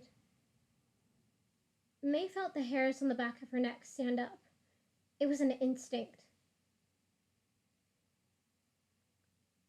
When you have everything, you always belong.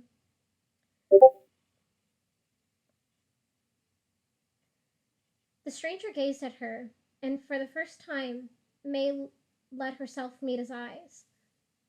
They were clear and blue, but there was something else. They were empty. We will find each other, the stranger said. It's inevitable. It's inevitable. May went to stand up, but he put one cold hand on hers. It passed right through her fingers. I'm not going anywhere. May looked over her shoulder, as if someone may come to help her, then back at him. He smiled. Who are you looking for?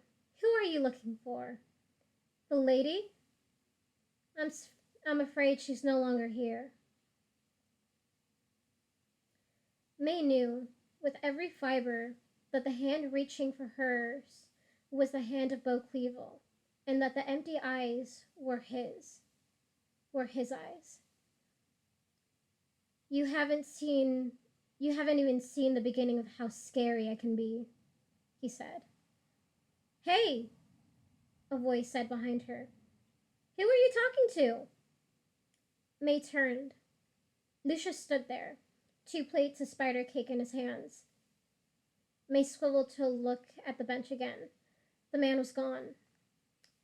Goosebumps raced up and down her arms.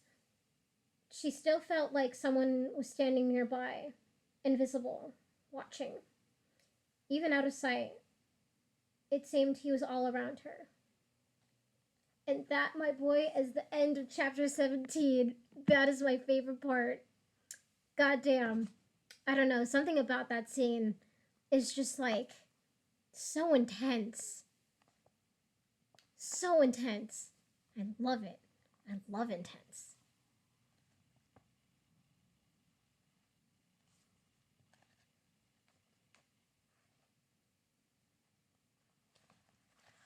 I know, right? Isn't that fucking scary? I love it. Yeah, that scene alone, I just love. Because you think it's just a normal specter, right?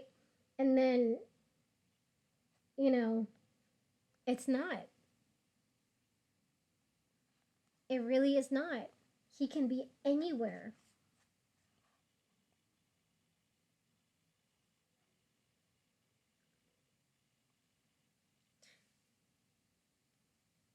He's gonna fuck her shit up. Yep. God. Like, when I got closer to, like,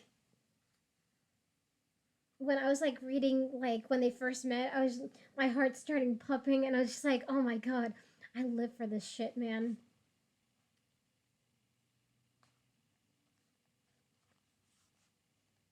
God, I don't know.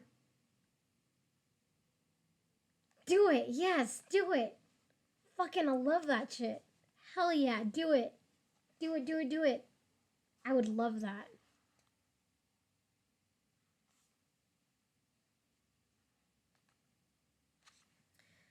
Okay. Like, I love that scene so much. I don't know why. But goddamn, Jody Lynn Anderson, you did a great fucking job doing just those 2 pages. Or 3. Yeah, 2.5 pages. That That has still stuck with me even today. Good job. I should like tweet at her right now. Be like, good job. Even now. I wonder if she has a. I want to see if she has a Twitter. Jody. Then.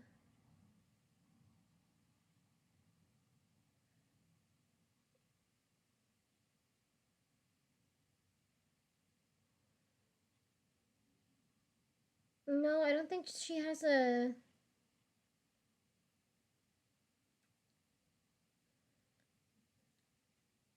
Hmm. No, it doesn't look like she has the Twitter. So you couldn't tweet her even if you wanted to, Chandler. Okay.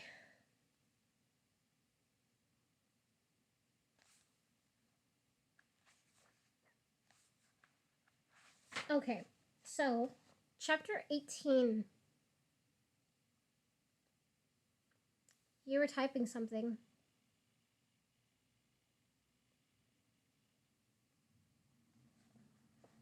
Yeah. Dang. That's what I say.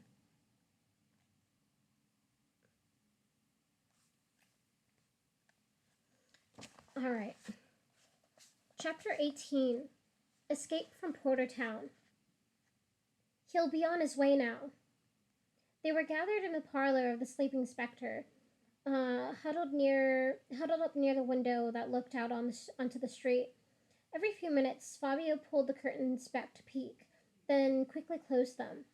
It was determined, as soon as May had told them what she had seen, that Beau Cleaville had simply bilocated. He had managed to be in two places at once. Spirits sometimes did that when they were looking for something or trying to communicate a message. One part of themselves would stay wherever they were, and the other part would go off and search or deliver the message that the other half didn't have time for. Now that Beau Cleaville had found her, he was sure to send the vampires for them, or worse, come himself. We should get out of here. Move west. Find a place to hide out until we can contact the lady, Lucius said, his eyes starting from time to time to the windows. But he'll find us. Actually, let me say that again, because I didn't say it in a Lucius manner. I was trying to say that in a Beatrice manner, even though at the end it was like, Lucius said this, and I'm like, God damn it. And I don't know why, but I instinctively tried to turn off my lamp, and I'm just like, why do I want to do that?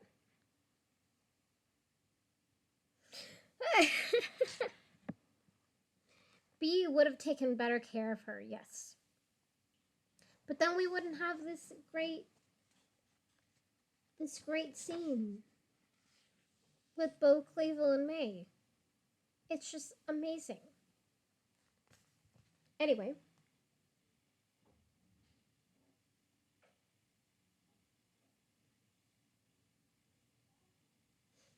Okay. We should get out of here. Move west. Find a place to hide out until we can contact the lady, Lucius said with his eyes darting from time to time to the windows. But he'll find us before we can get anywhere. But he'll find us before we can get anywhere fast enough, Beatrice pointed out. May considered. They were so close to the plateau of despair and Beau Cleaville's castle beyond. Yes, she is a better friend and she will take care of whoever.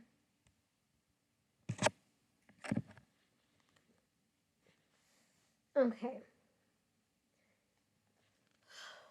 They were so close to the plateau of despair and Beau Cleaville's castle beyond. It seemed that to run away now would be to leave the possibility of doing something behind. She just didn't know what that something would be. Without the lady's help, it was impossible to know.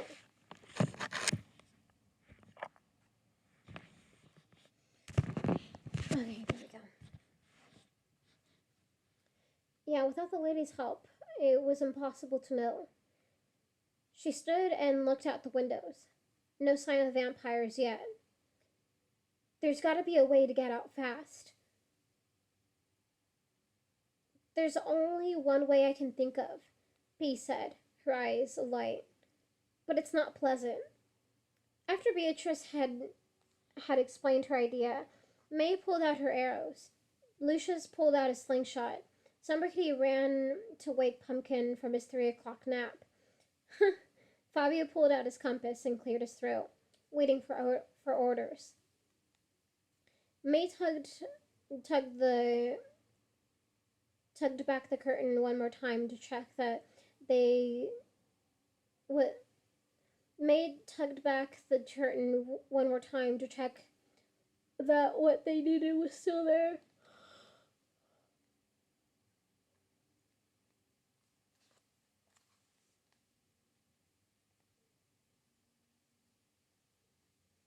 Um, Moments later, they were racing across the street and surrounding Lady Howard's bony carriage.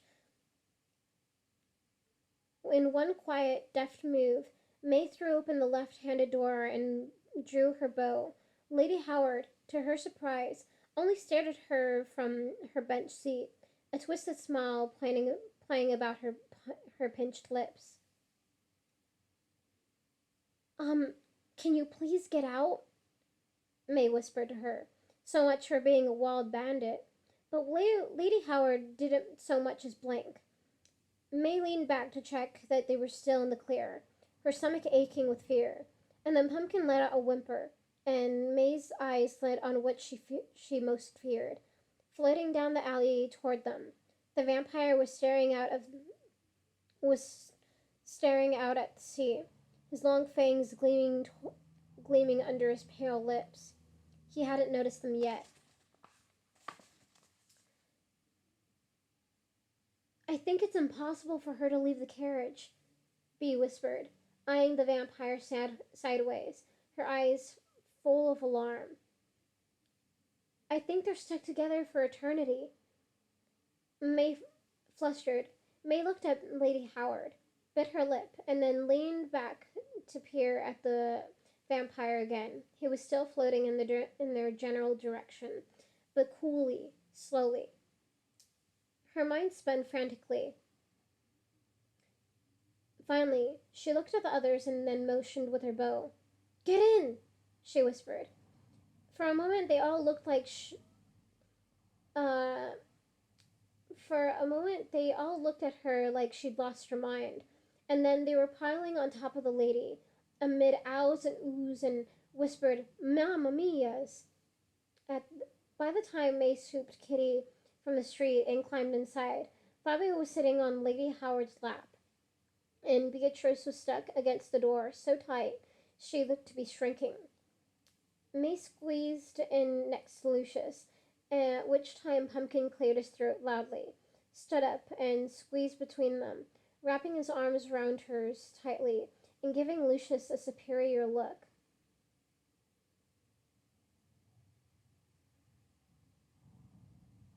Kitty leaped out of May's arms to get some air on the opposite window.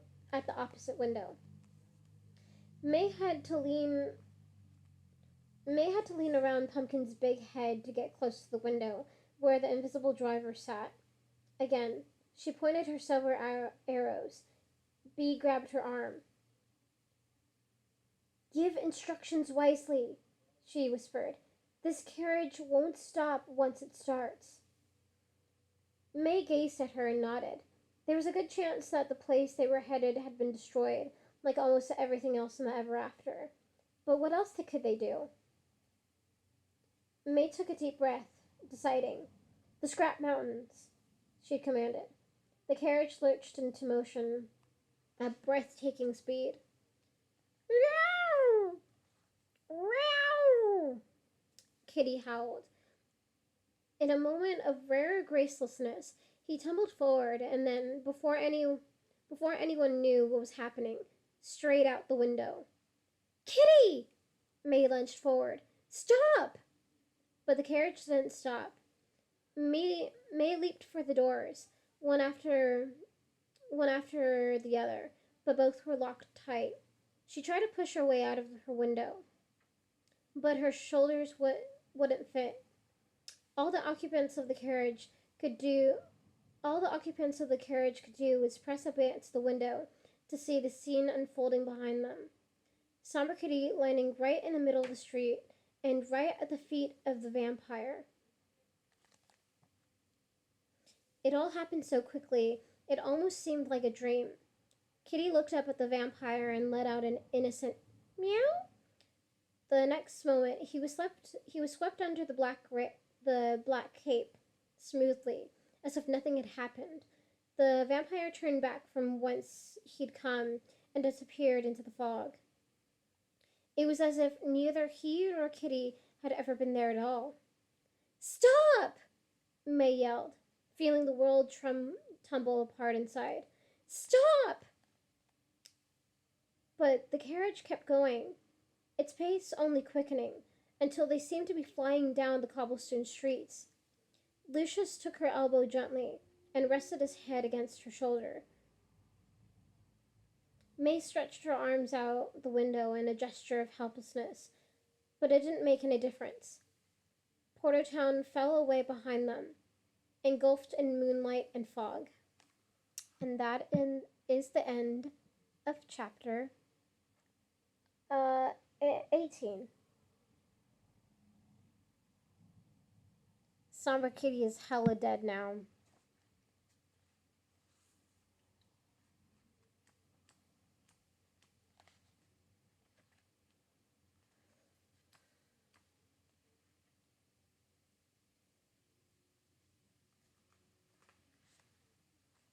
Okay, I think this might be the last chapter. Yeah, I think this is the last chapter. Unless...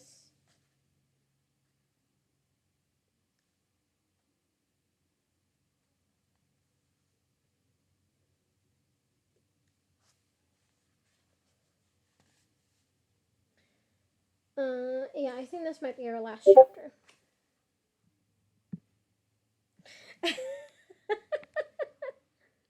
I know you love Somber Kitty. I'm sorry. I'm sorry this has to happen.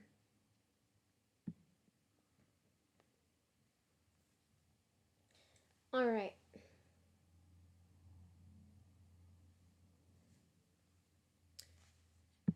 Chapter 19.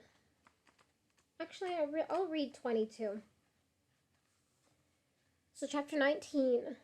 A wild ride. They rode for hours,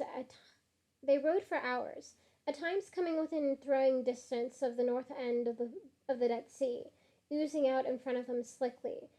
And then they turned north, and for a long time they saw nothing but flat land. May sat staring out the back window, devastated. Beatrice had linked her arm gently through hers, comfortingly, and from time to time May squeezed her hand. After a long bout of hysterical tears, Pumpkin had fallen asleep and was lounging like a rag doll across both their laps, snoring. Ow! Fabio squealed, jumping up into a crouch. Madame, I beg you. He looked around at the others' bewildered faces, and then thrust one finger defensively in the lady's direction. She keeps to pinching my behind. Everyone looked at Lady Howard. She only stared at him mutely, her eyes murderous, her blue lips pursed. Fabio twirled his mustache thoughtfully, then reluctantly sat back down on her lap, only to leap up again a few times later. Lady Howard, you should be ashamed. But he was blushing a little, and a tiny smile was tucked under his mustache. Finally, they could be seen out the left-hand window, great piles of junk towering out of the emptiness of the plateau and chaotic, grungy lumps. Everyone fell silent. Beatrice pressed her face against the window. Her hands clenched tightly in her lap as she stared.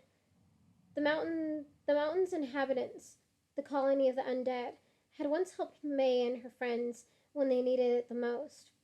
But there was no telling if they, like so much of the ever after, had been taken away. Bee's mother among them. And though no one said it, there was no telling that if they were there, they would welcome May back. The last time she had seen them, they'd been under the impression she was going to save the realm, and that time she had only run away. The carriage lurched to a sudden halt. The doors flew open and everyone tumbled out, landing on the sand. Gathering themselves, they helped one another up. Dazed. Here, all was quiet and still.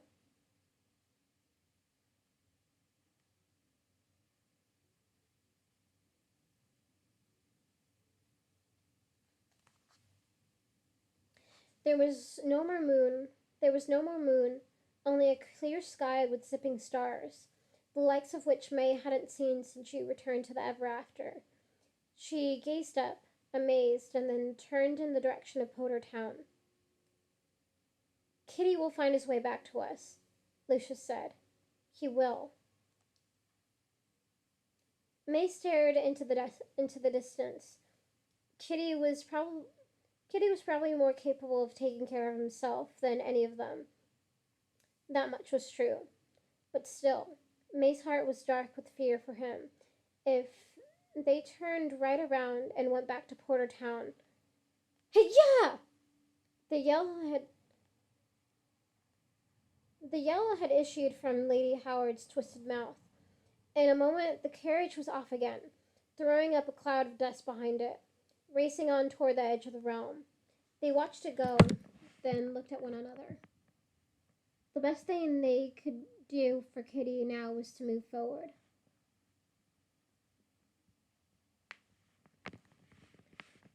We'd better be quiet, May whispered. If the inhabitants of the Scrap Mountains were here, they might take them for goals and... Wow, you look awful, Pumpkin said, wiping at a few stray tears and taking May in for the first time. Her black velvet dress had ripped in the scuffle at the carriage. Her hair, dirty and moppy from the desert dust, scraggled down her back in crusty lumps, parted only by her arrows. Pumpkin, keep your voice down, Bee whispered. But Pumpkin only shook his head at May in wonder. Like some kind of nightmare prom queen. Shh. They drifted toward the mountain nearest to them. As they got closer, they saw that it was piled with old cars, coffins, and refrigerators. May took in the vast array of junk, including hundreds of hearses, which littered the sands, half buried, and was disheartened. I didn't remember there were so many. One of them held an entrance to the colony, but she had no idea which one. She looked at Lucius.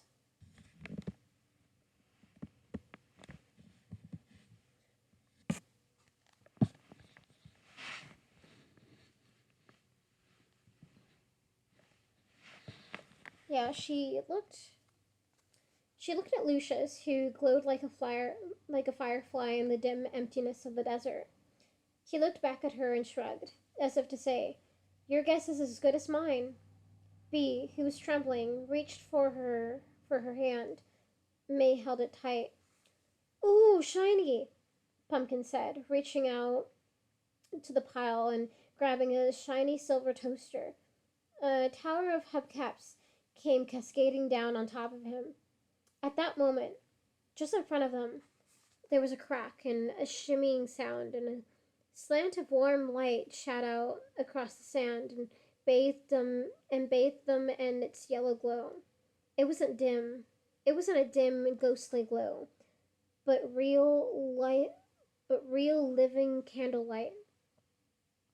The crack widened into a rectangular doorway. The figure that stood within it didn't glow or float. It was full, solid, colorful, alive. Her silhouette was slim and lithe. She wore a black she wore a black can skirt and a red bustier, and her hair was coiffed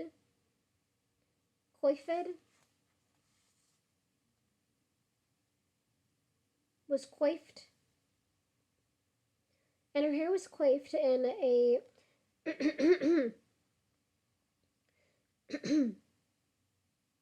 and her hair was coiffed in a silky brown bob. She held a dagger, pulled from the holster at her thigh, high in the air, threatening. No, it's coiffed. That's how it was spelled. Coiffed.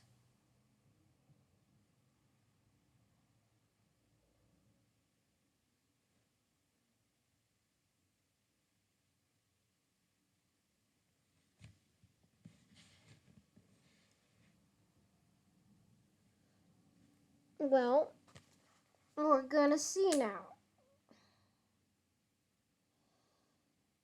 Okay, coif.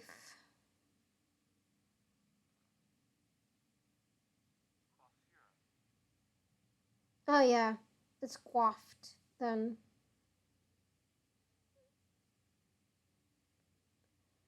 Coiffure.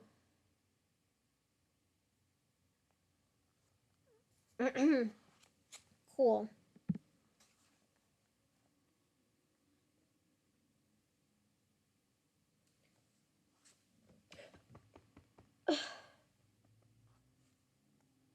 And her hair was coi- coiffed. Coiffed, yeah. And her hair was coiffed in a silky brown bob. She held a dagger, pulled up, pulled from the holster of her thigh, high in the air, threatening. Lawless Lexi looked May up. Lawless Lexi looked May up and down once, and May wondered if she'd recognize her. And then Lexi, and then Lexi sank on one hip, dropping her dagger to her side, and leaned against the doorway. Well, well, well, as I live and breathe. Her sharp stare, which never missed a trick, made May squirm. We need your help. Lexi only stood there expectantly. We need to send out a message to every group of spirits still left in the Ever After, and to the Lady of North Farm, May said. We need to get ready to go after Bo Cleeville. Can you help us? And then, to May's surprise, Lexi stepped forward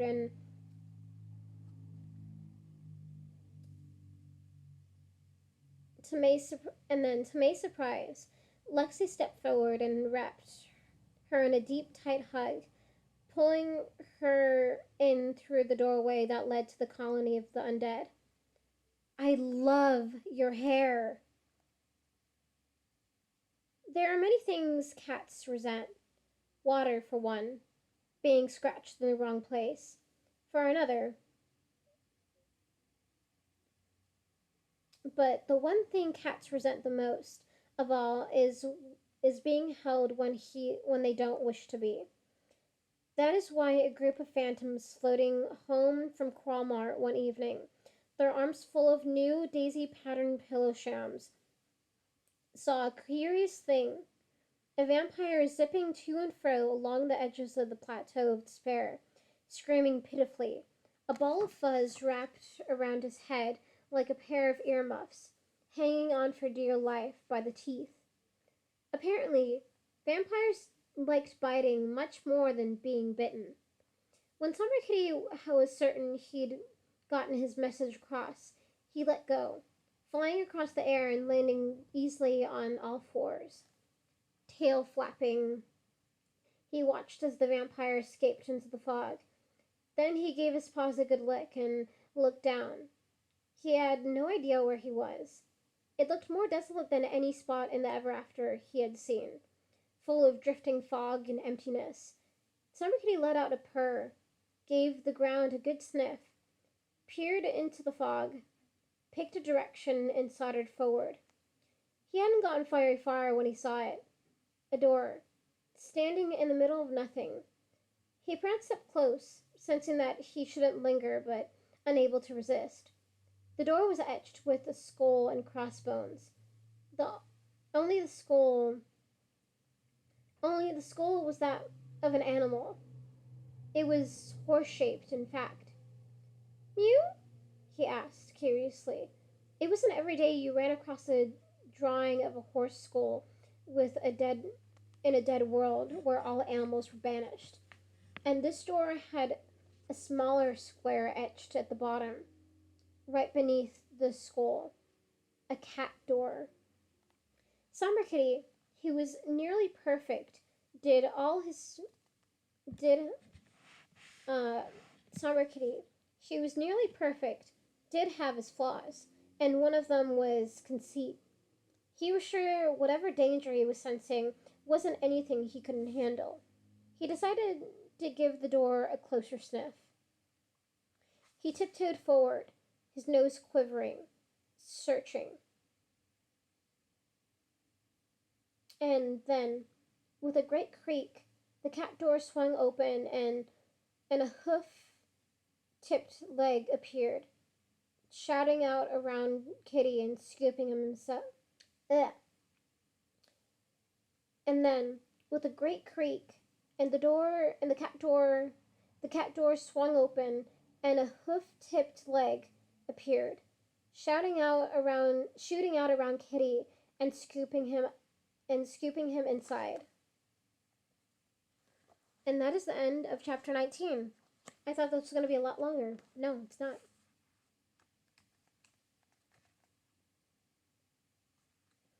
Okay. I'm just going to do this last chapter.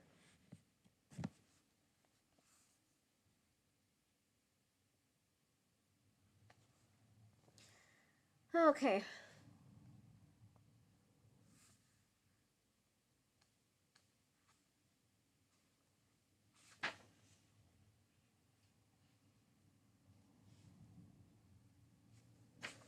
Okay. Chapter 20. A Big Nothing. The next night, the colony did something it hadn't done in years. It threw a party. The cavernous main hall, which opened onto several tunnels that snaked upward through the piles of junk like ant burrows, was festooned with torches dangling from the old chandeliers and tucked into crevices amid the old car parts and coffins, piled up to make the walls. Everyone dressed in their finest, which, for living outlaws in the land of the dead, was their least dirty set of rags.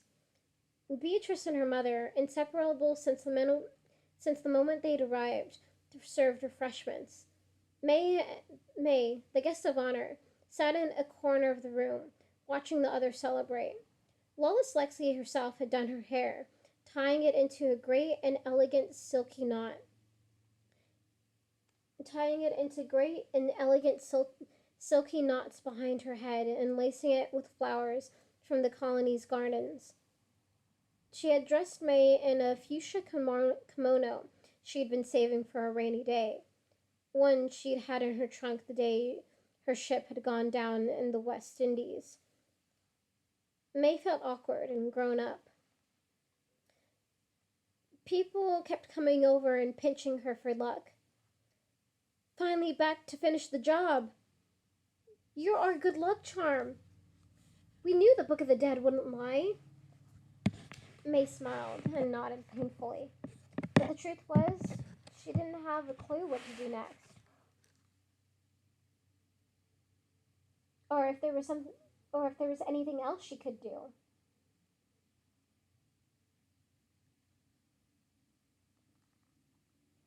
Anxiously, she turned her mind to Somber Kitty. If anything happened to him, if Bo Clevel so much as touched a piece of fuzz on his head, she would she would May, restless, kicked her feet against the sandy floor of the cavern.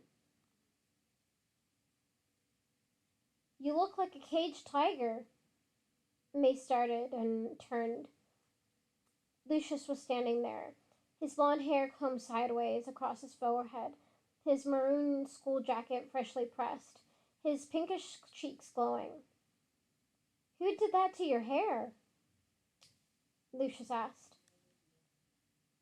May turned her May turned her profile to him, not a little proudly.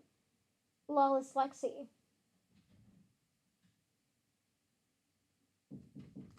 Uh-huh.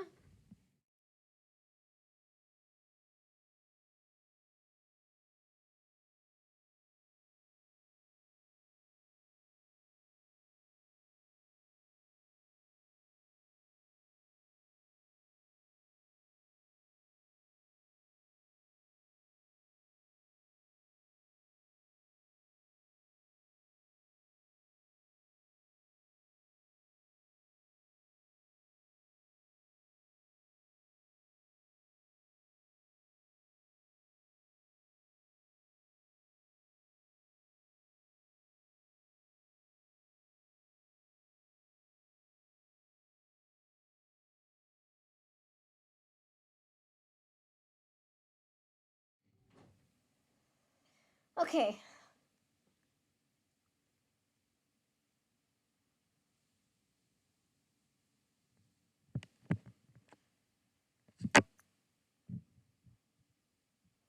Hold on.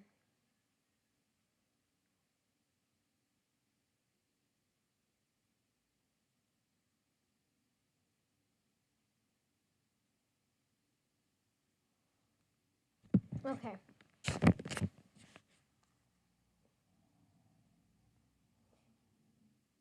May turned her profile to him, not a little proudly.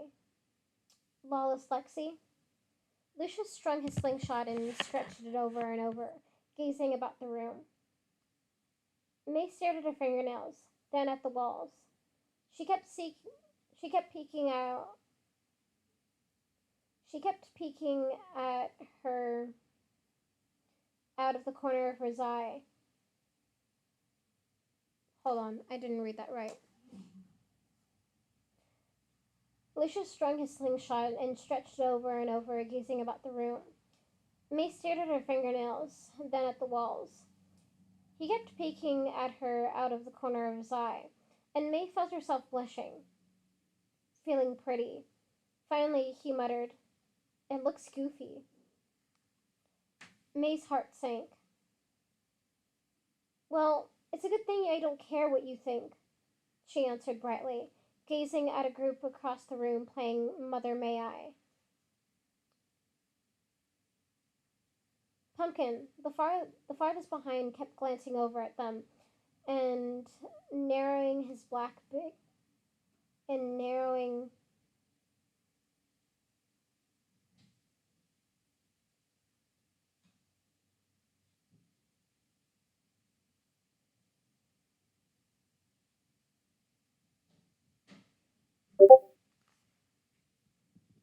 Why do we like Lucius skin? Because he's a firefly. He lights up, and that's his quality. I don't know, man. Just specters are mean.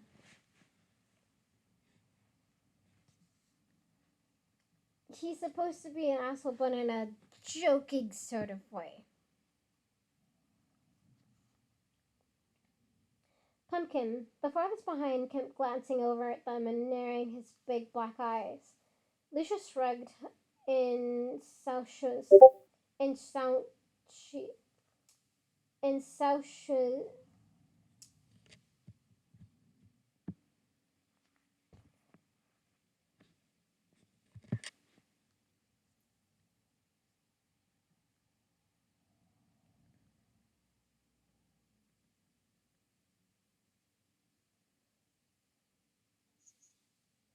Sushi.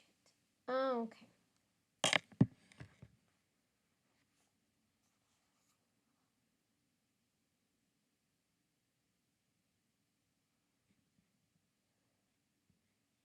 Whoa. He's supposed to be jokey. All right.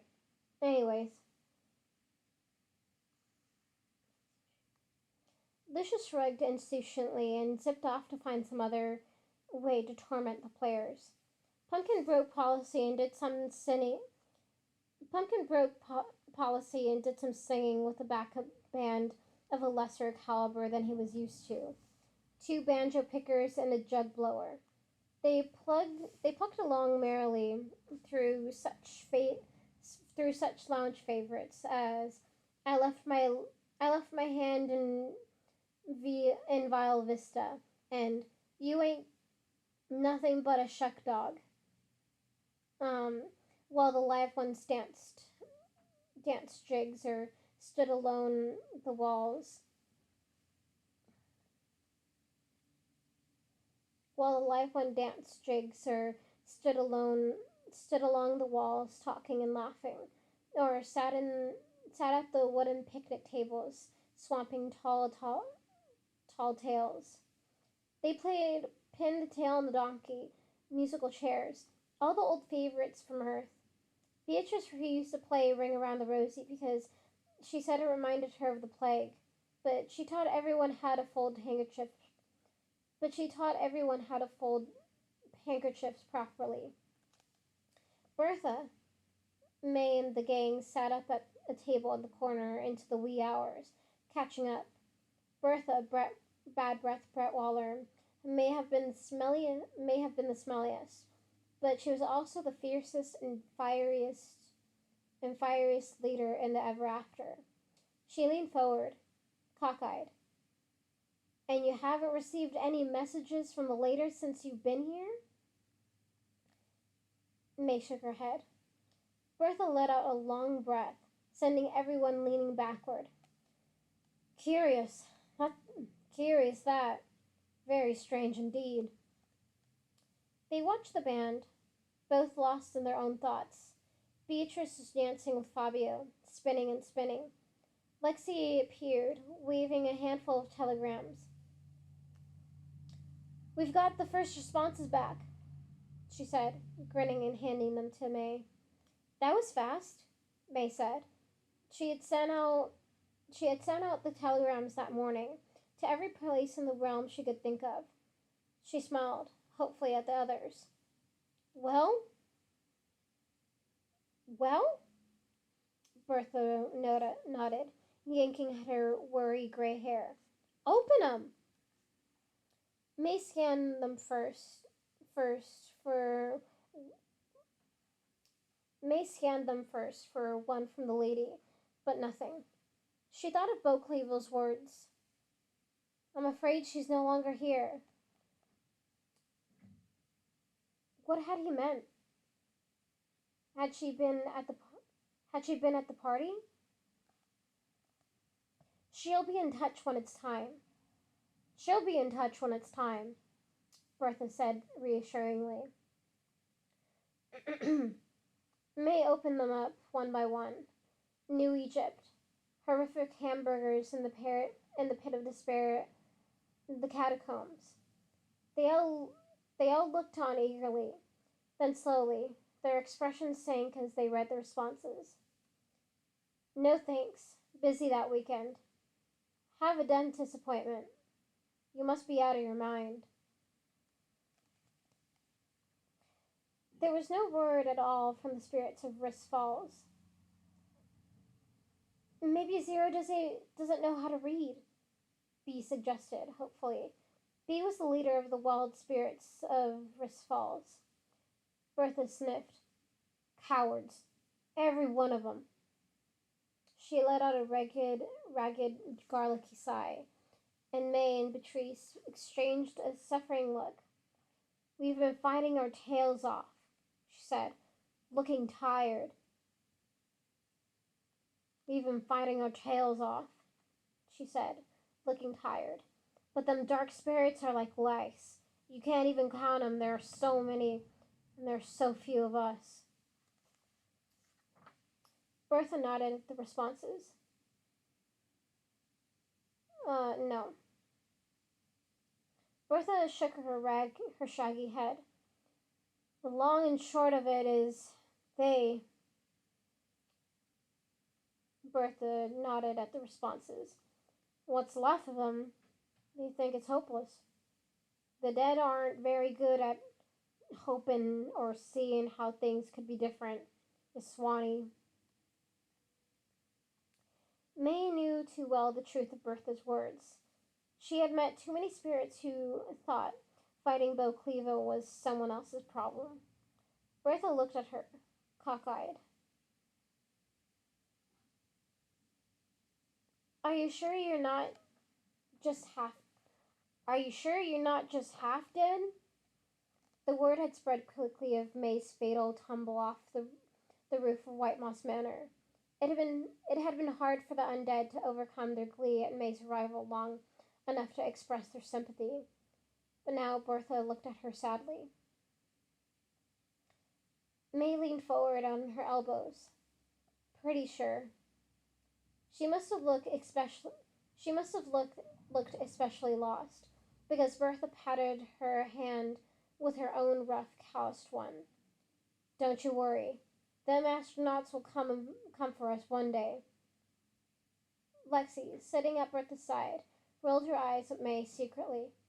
Ever since May had told Bertha that space travel had been invented, Bertha had been convinced that Earth was working furiously to make contact with the spirit world. Nobody had the heart to burst her bubble. They all sat silently for several minutes. May looked around the room. May looked around the colony of the undead. Their careworn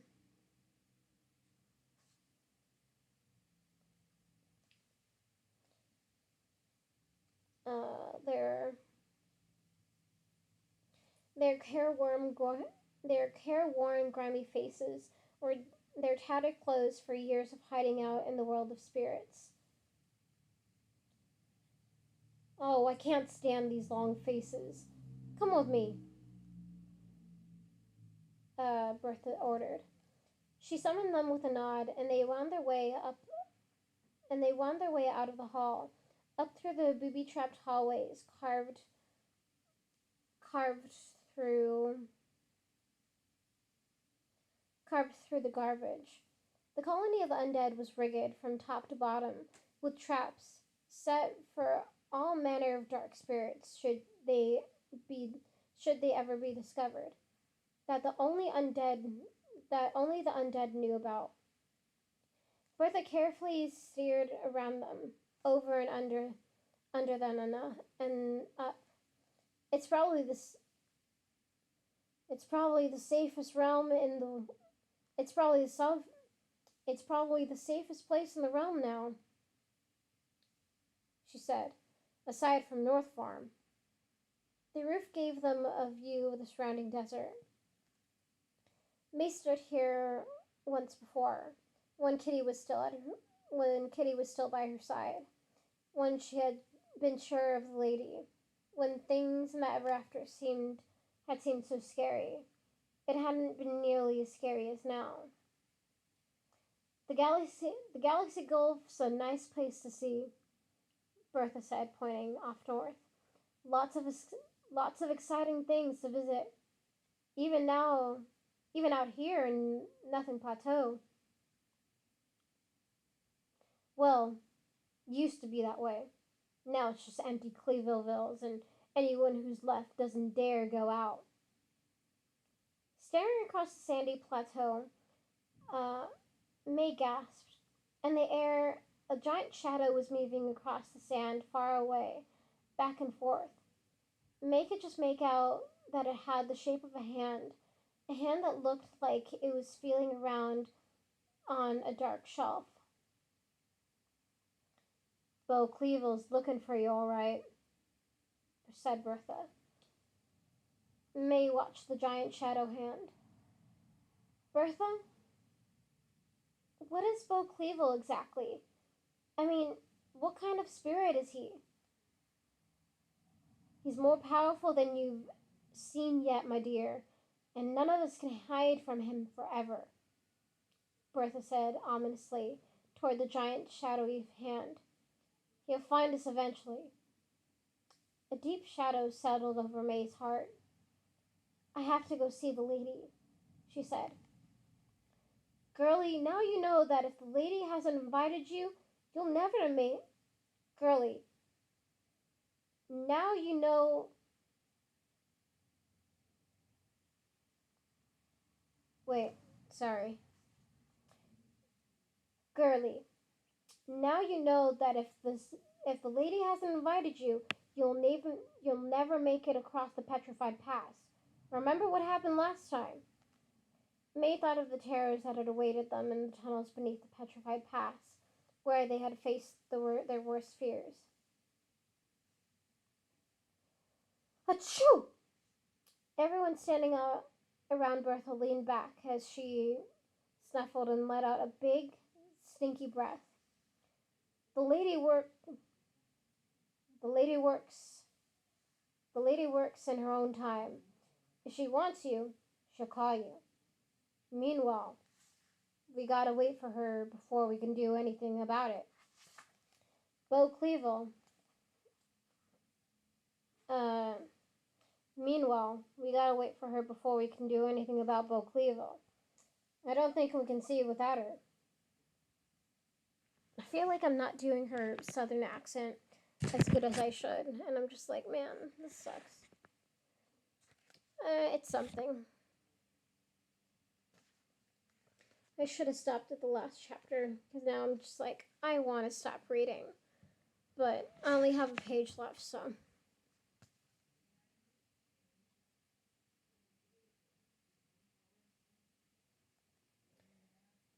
I don't think we can succeed without her.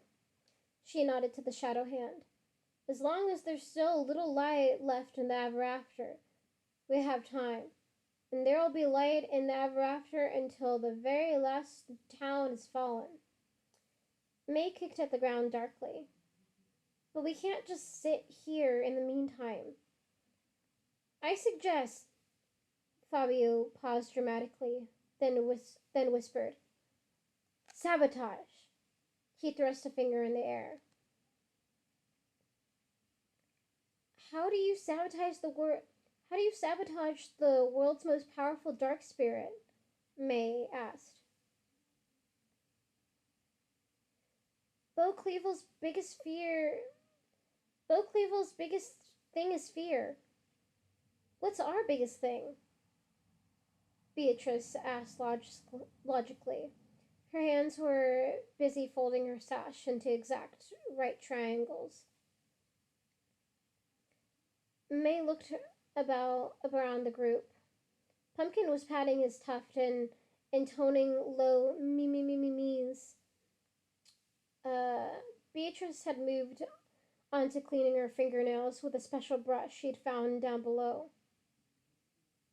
Lucius was making farting noises with his hands, right near Fabio's ear, and then pulling away quickly. Fabio kept looking behind him, bewildered, and then around the room, blushing. Goofiness? May said despondently. Lucius floated upright, a rakish grin spreading across his lips. His glow had multiplied so exponentially that everyone had to squint, surprised to look at him. May lifted her hands over her eyes to soften the glare. What are you thinking? She asked. And that is the end of chapter 20. Thank God I'm done reading. I am so fed up with reading right now. I'm just tired. Thank you so much for listening. this could have been at least 2 hours and not an hour and 30 minutes. 2 hours and 30 minutes. I appreciate you guys. Thank you. Goodbye.